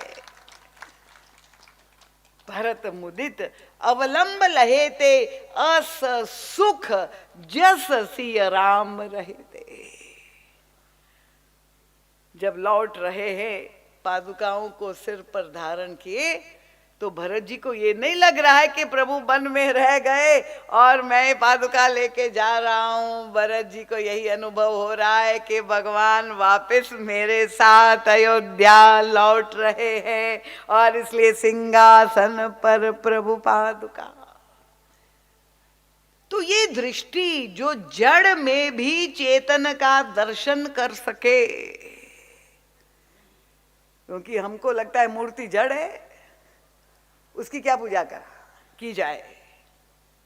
पर अगर हमारे पास वह दृष्टि हो जाए तो कहते तो है ईश्वर सर्वव्यापी है, निर्गुण के रूप में कण कण में है।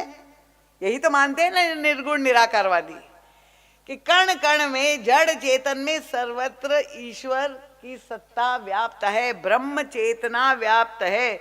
तो अगर सारी सृष्टि में ईश्वर व्याप्त है तो फिर क्या मूर्ति में व्याप्त नहीं है क्या? जब हर कण में विद्यमान है, पर उसको प्रकट करने वाला कोई होना चाहिए।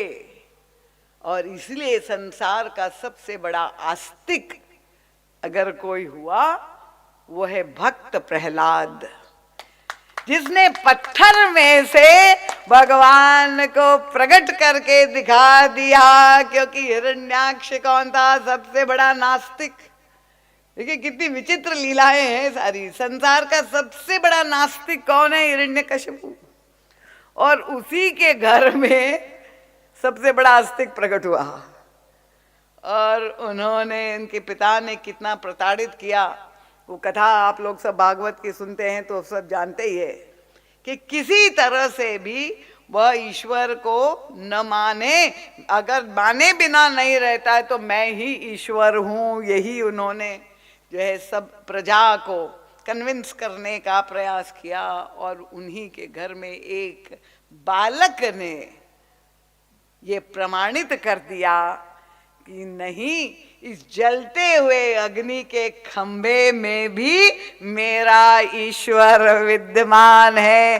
पाहन ते प्रभु प्रगट भय, गोस्वामी तुलसीदास जी ने लिखा।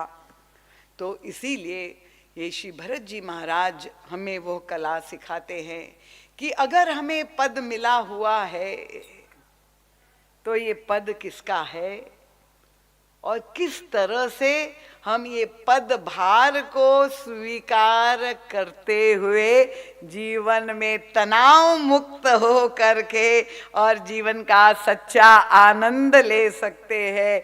इसीलिए ये पादुका राज्य की कथा 3 दिन का जो आयोजन सोनी परिवार ने किया है, ताकि हम और आप सभी जो टेंशन, जो तनाव में रहते हैं कि इतना बड़ा भार मुझ पर है और अगर मैं नहीं रहूंगा तो ये भार का वहन कौन करेगा। तो ये बहुत सुंदर अब्दुल रहीम खान खाना साहब अकबर के दरबारी 9 रत्नों में थे, गोस्वामी तुलसीदास जी के मित्र भी थे। उनकी जीवनी में आता है कि अब्दुल रहीम खान खाना साहब अकबर के काल में तो 9 रत्न थे, पर जब अकबर चले गए तब उनकी बड़ी अवमानना हुई, निरादर हुआ और उनको निकाल दिया गया। और इस कदर उनकी जो है वो निरादर हुआ कि अंत में उनको ये भड़भूजा वाला, आप समझते ना, भड़भूजा को छत्तीसगढ़ में क्या कहते हैं? भड़भूजा, जहाँ चना मूंगफली भूंजते उसको क्या कहते हैं? भड़भूजा, वही भड़भूजा, समझ गए ना। तो वो भड़भूजे वाले के यहाँ उनको नौकरी मिली कि वहाँ पर जो आग जलाई जाती, वहाँ उसमें काष्ठ और वो डाल करके उनको ये काम मिला हुआ था। तो एक दिन वो अपना काम कर रहे थे तो किसी व्यक्ति ने पहचान लिया। तो उसने पूछा कि जाके सिर पर असभार सो जोकत असभार को भाड़ क्यों? कहाँ तो तुम अकबर के दरबारी थे और आज ये भड़भूजे के यहाँ तुम जो है भाड़ में काम कर रहे हो। तो अब्दुल रहीम खान खाना साहब ने क्या मीठी बात कही। उनका रहीमन उतरे पार जो कि भार सब भाड़ में।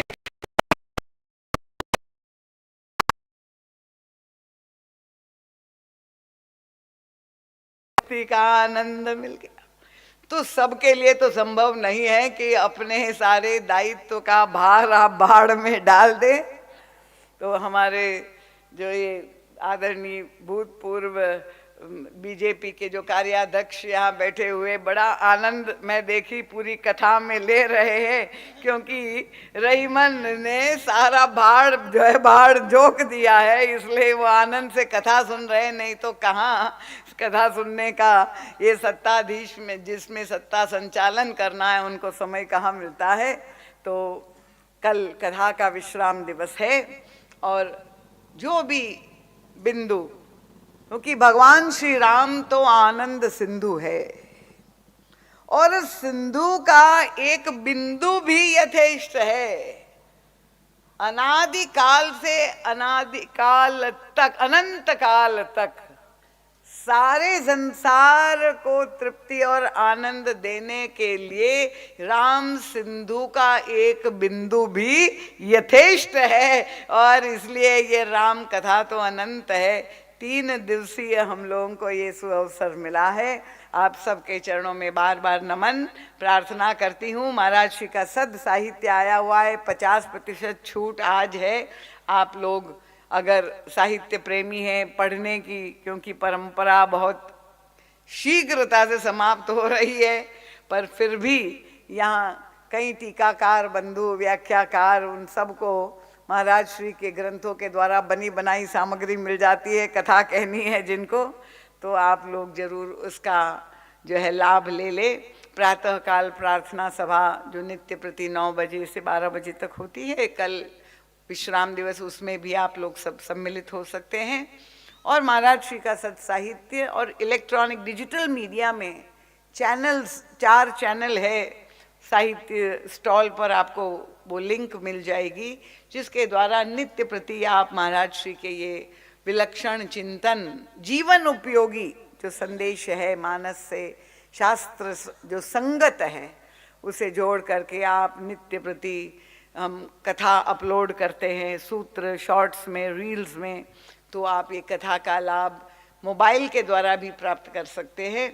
तो इन शब्दों के साथ आप सबके प्रति बहुत बहुत धन्यवाद। आप पूर्ण शांति बनाए रखिए। विशेष रूप से देवियों ने सहयोग किया, तो आपके चरणों में नमन करते हुए भगवान के नाम का जय घोष आप पूरे उत्साह पूर्वक करेंगे। बोलिए सियावर रामचंद्र भगवान की जय। सत्य सनातन धर्म की जय। अरे दोनों हाथ उठा के थके हुए हैं क्या? ये भूख लग गई है? जय घोष ऐसा करे कि कथा से एक चेतना आपके अंदर उत्पन्न हुई। संत समाज की जय। पूज्यपाद गोस्वामी तुलसीदास जी महाराज की जय। पूज्यपाद कबीरदास जी महाराज की जय। बोलिए भारत माता की जय। बोलिए पवन सुत हनुमान की भक्त समाज की बोलिए सद्गुरुदेव भगवान की बोलिए पूज्य दीदी जी महाराज की जय।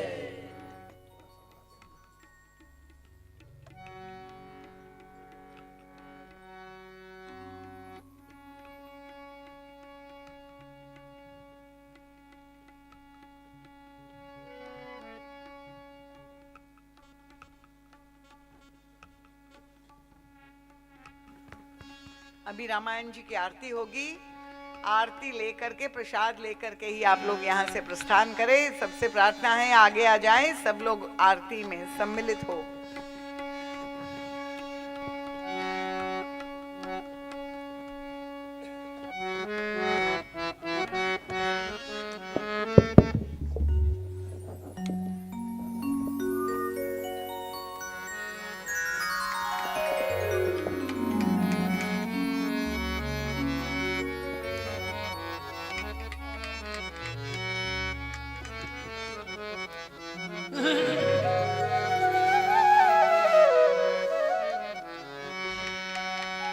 आरती श्री रामायण जी की, आरती श्री रामायण जी की, कीरति कलित ललित सियति की, कीरति कलित ललित सियति की, आरती श्री रामायण जी की, आरती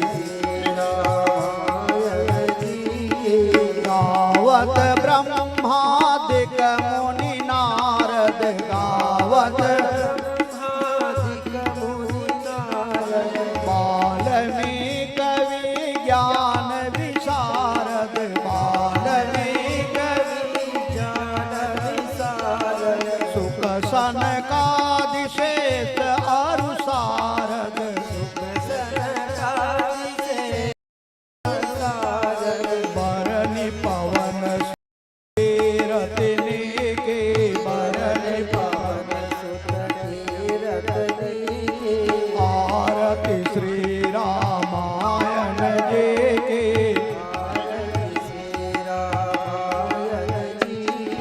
गावत वेद पुराण अष्टदश, छवो शास्त्र सब ग्रंथन को रस, मुनि जन धन संतन को सर्वस, सारे अंश सम्मत सब हे के, सारे अंश सम्मत सब हे के, आरती श्री रामायण जी के, गावत संतत शंभु भवानी,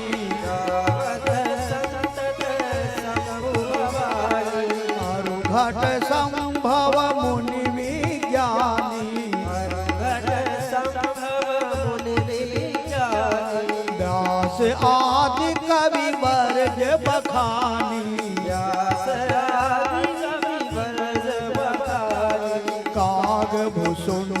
गरुड़ के हिय के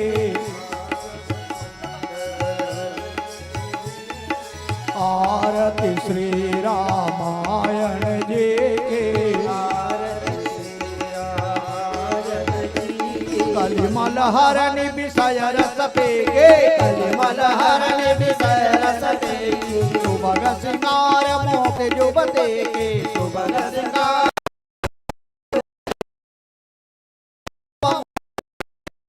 दलन रोग बमोरे जपी तात मात सब विधि तुलसी के तात मात सब विधि तुलसी आरती श्री राम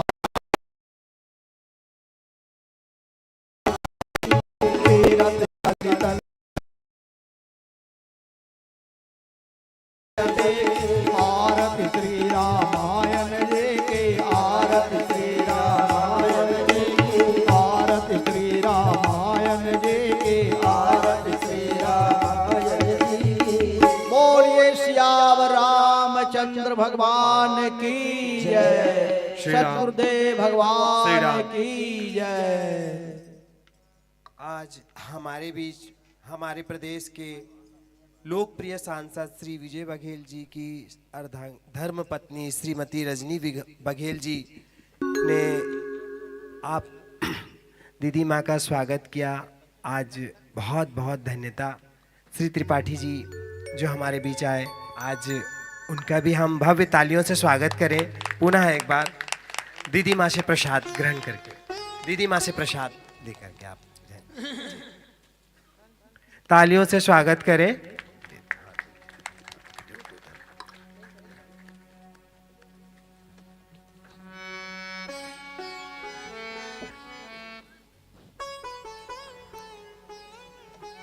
दीदी माँ द्वारा आशीर्वाद प्राप्त करते हुए त्रिपाठी जी के लिए धन्यवाद। हाँ बिल्कुल। राम आइए। कथा राम कथा विष्णुप्रिया जी, आप राम आइए, कथा आशीर्वाद प्राप्त राम करें। कथा श्री राम भद्र सेवा मंडल से कथा, उपस्थित राम कथा प्रथम राम आप- कथा राम कथा जन जन का उद्धार करेगी राम कथा जन जन का उद्धार करेगी राम जन जन का उद्धार करेगी राम कथा जन जन का उद्धार करेगी जीवन का उद्धार करेगी राम कथा जीवन का उद्धार करेगी राम कथा जन जन का उद्धार करेगी राम कथा जन जन का उद्धार करेगी राम हे राम कथा राम कथा राम कथा राम कथा राम कथा राम कथा राम एक तरफ कथा से आप- राम कथा जन जन का उद्धार करेगी राम कथा जन जन का उद्धार करेगी राम जीवन का उद्धार करेगी राम कथा जीवन का उद्धार करेगी राम कथा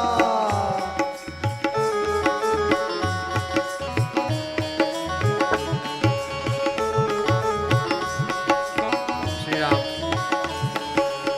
कृपया शांति व्यवस्था बनाकर प्रसाद लेवे।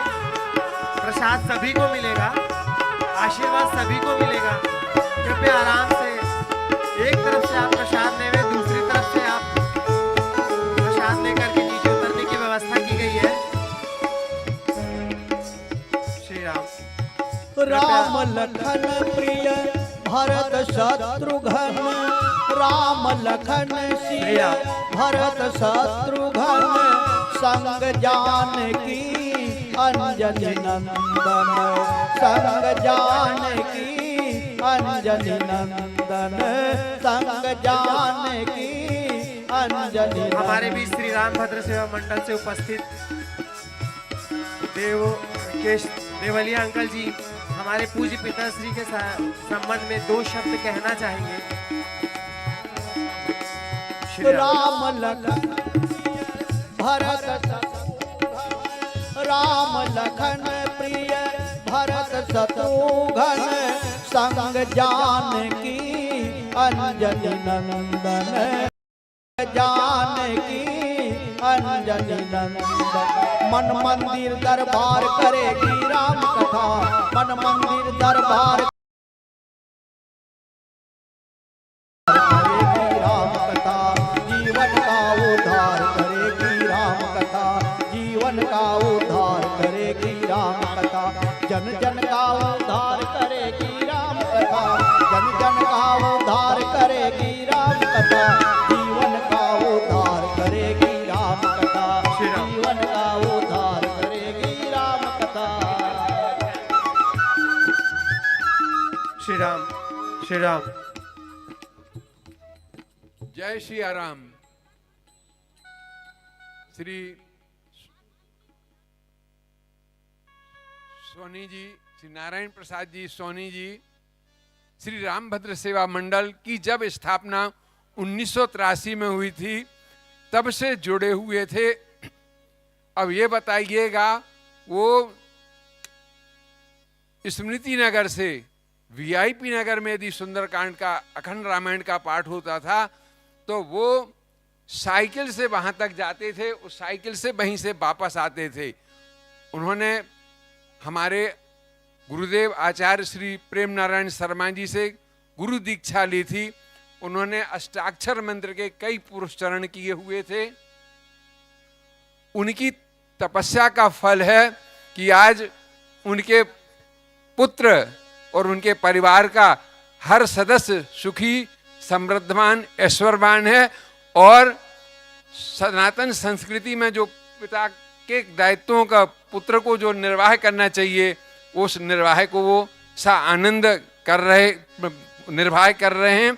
मेरा सबसे निवेदन है कि अपने पुत्रों को ऐसा ही ज्ञान दें कि अपने परिवार को स्वर्ग बनाएं और संस्कृति से जोड़ें, सनातन संस्कृति जोड़ें। जय श्री राम। सादर नमन अंकल जी को, सादर प्रणाम।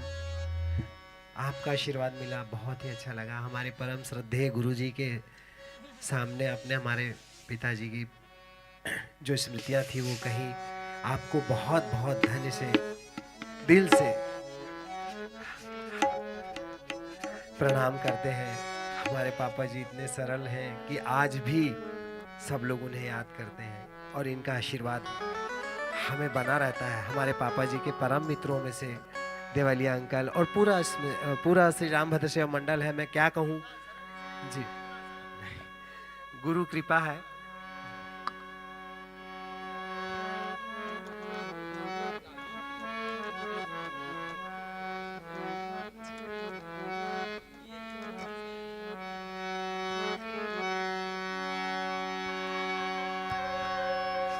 जन जन का उद्धार करेगी राम कथा, जन जन का उद्धार करेगी राम कथा, जन जन का उद्धार करेगी राम कथा, जीवन का उद्धार करेगी राम कथा, जीवन का उद्धार करेगी राम कथा, जन जन का उद्धार करेगी राम कथा, जन जन का उद्धार करेगी राम कथा।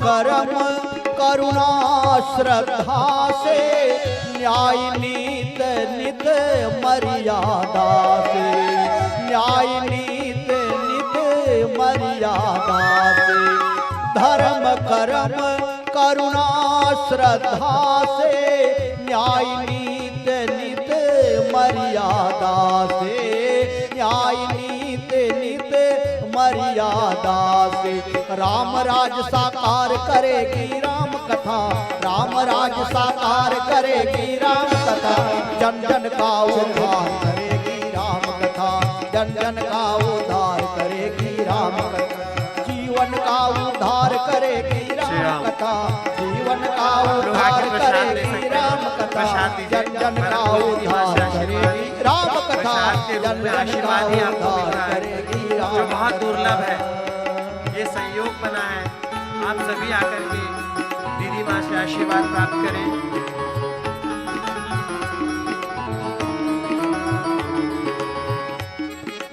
सुदूर से पधारे हमारे मामा श्री, नाना श्री लोग भी आए हुए हैं लखनऊ से, आग्रह करूंगा वे भी आवे।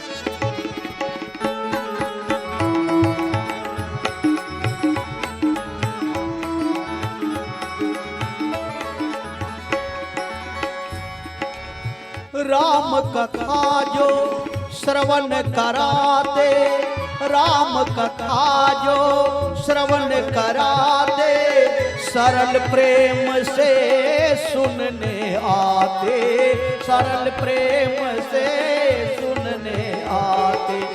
राम कथा जो श्रवण कराते, राम कथा जो श्रवण कराते, सरल प्रेम से सुनने आते, सरल प्रेम से सुनने आते। उनको भव से पार करेगी राम कथा, उनको भव से पार करेगी राम कथा, जन जन का उद्धार करेगी राम कथा, जन जन का उद्धार करेगी राम कथा, जीवन का उद्धार करेगी राम कथा, जीवन का उद्धार करेगी राम कथा, हाँ जीवन का उद्धार करेगी राम कथा, जीवन का उद्धार करेगी राम, जन जन का उद्धार करेगी राम कथा, जन जन का उद्धार करेगी राम कथा, जन जन का उद्धार करेगी राम कथा, जन जन का उद्धार करेगी राम कथा, जन जन का उद्धार करेगी राम कथा, जन जन का उद्धार करेगी राम कथा। बोलिए सियावर रामचंद्र भगवान की जय।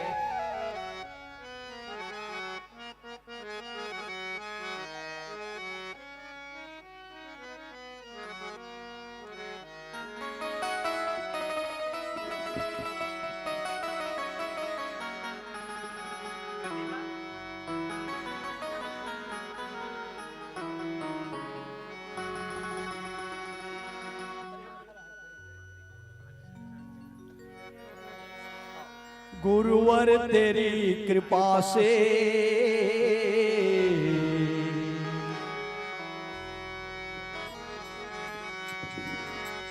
गुरुवर तेरी कृपा से जय हो।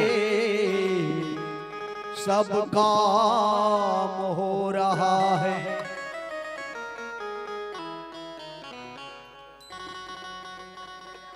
सब आप कर रहे हो, सब आप कर रहे हो, मेरा नाम हो रहा है। जाओ लेके जाओ। गुरुवर तेरी कृपा से सब काम हो रहा है, गुरुवर तेरी कृपा से सब काम हो रहा है, सब आप कर रहे हो, सब आप कर रहे हो, मेरा नाम हो रहा है।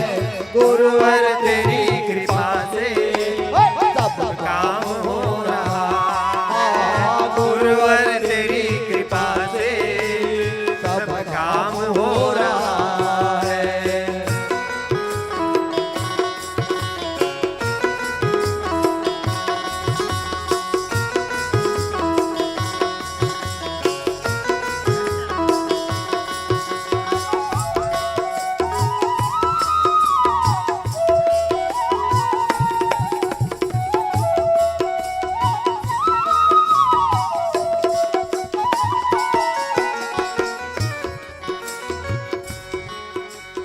पतवार के बिना ही मेरी नाव चल रही है, पतवार के बिना ही मेरी नाव चल रही है, बिन मांगे ही सबको हर चीज मिल रही है, बिन मांगे ही सबको हर चीज मिल रही है। अब क्या बताऊं गुरुवर, अब क्या बताऊं गुरुवर, आराम हो रहा है गुरुवर तेरी कृपा से सब काम हो रहा है, गुरुवर तेरी कृपा से सब काम हो रहा है। सब आप कर रहे हो, सब आप कर रहे हो, मेरा नाम हो रहा है गुरुवर तेरी कृपा से सब काम हो रहा है, गुरुवर तेरी कृपा से सब काम हो रहा है।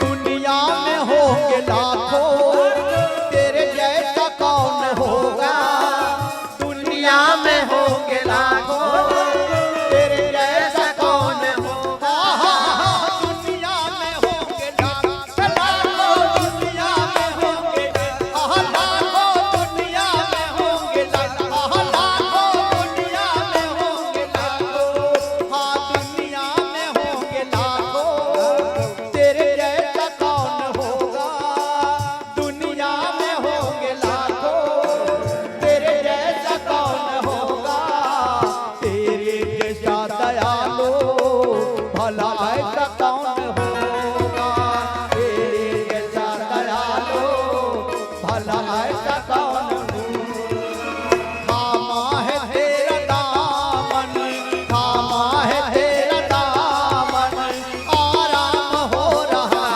है गुरुवर तेरी कृपा से आराम हो रहा है, गुरुवर तेरी कृपा से सब काम हो रहा है। सब आप कर रहे हो, सब आप कर रहे हो, मेरा नाम हो रहा है गुरुवर तेरी कृपा से सब काम हो रहा है, गुरुवर तेरी कृपा से सब काम हो रहा है।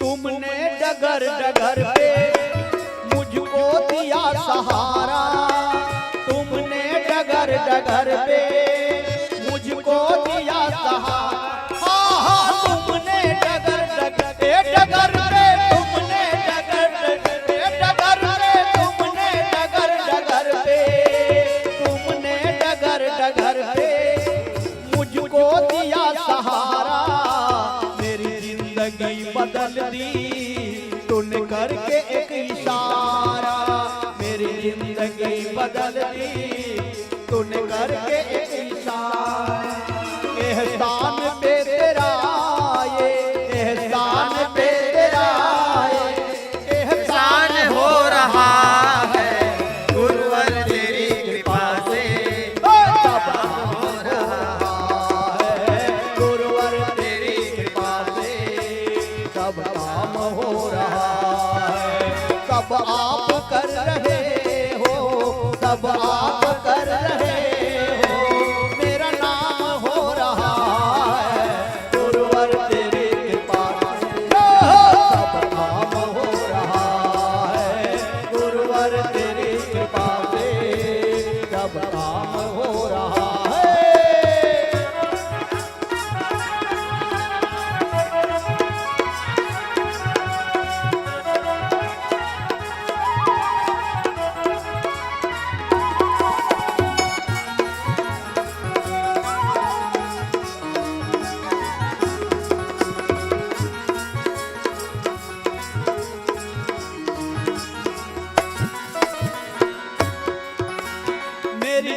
जिंदगी में तुम हो, किस बात की कमी है।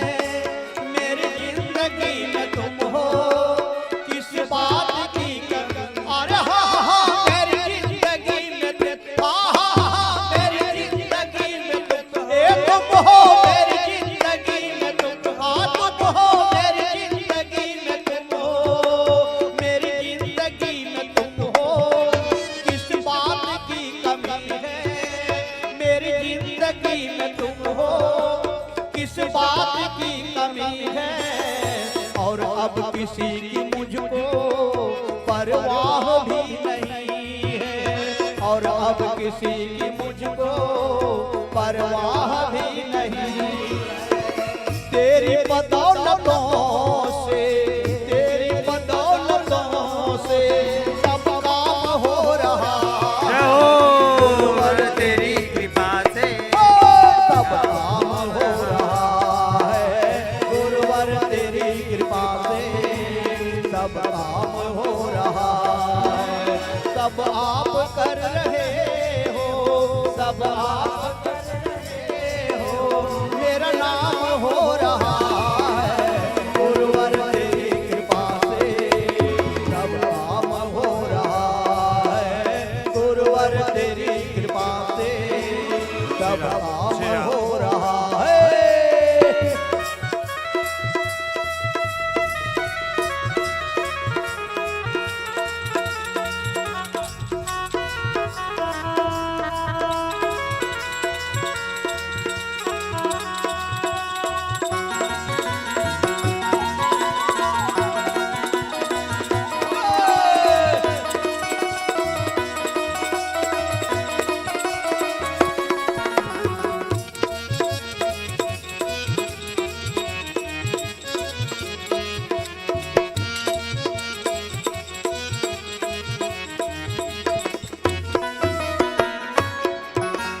तूफान आंधियों में तुमने ही मुझको थामा।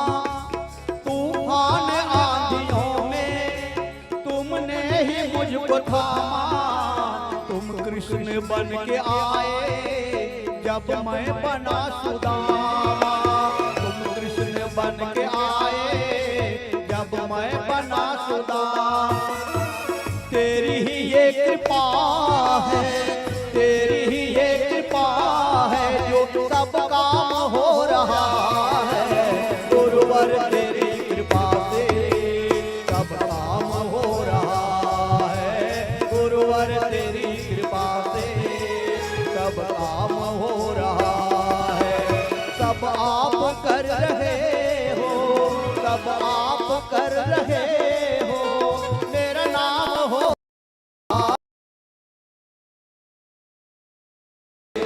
सब काम हो रहा है। गुरुवर तेरी कृपा से सब काम हो रहा श्री राम। है। कल गुरुवर 9:30 बजे तेरी कृपा प्रार्थना से ठाकुर जी का सब काम हो रहा रात्रि प्रार्थना अभिषेक रहेगा। आप सभी प्रार्थना में उपस्थित हो गए। कल कथा समय से 5:30 बजे प्रारंभ होगी। कृपया समय पर आने का सभी लोग कष्ट करें जी।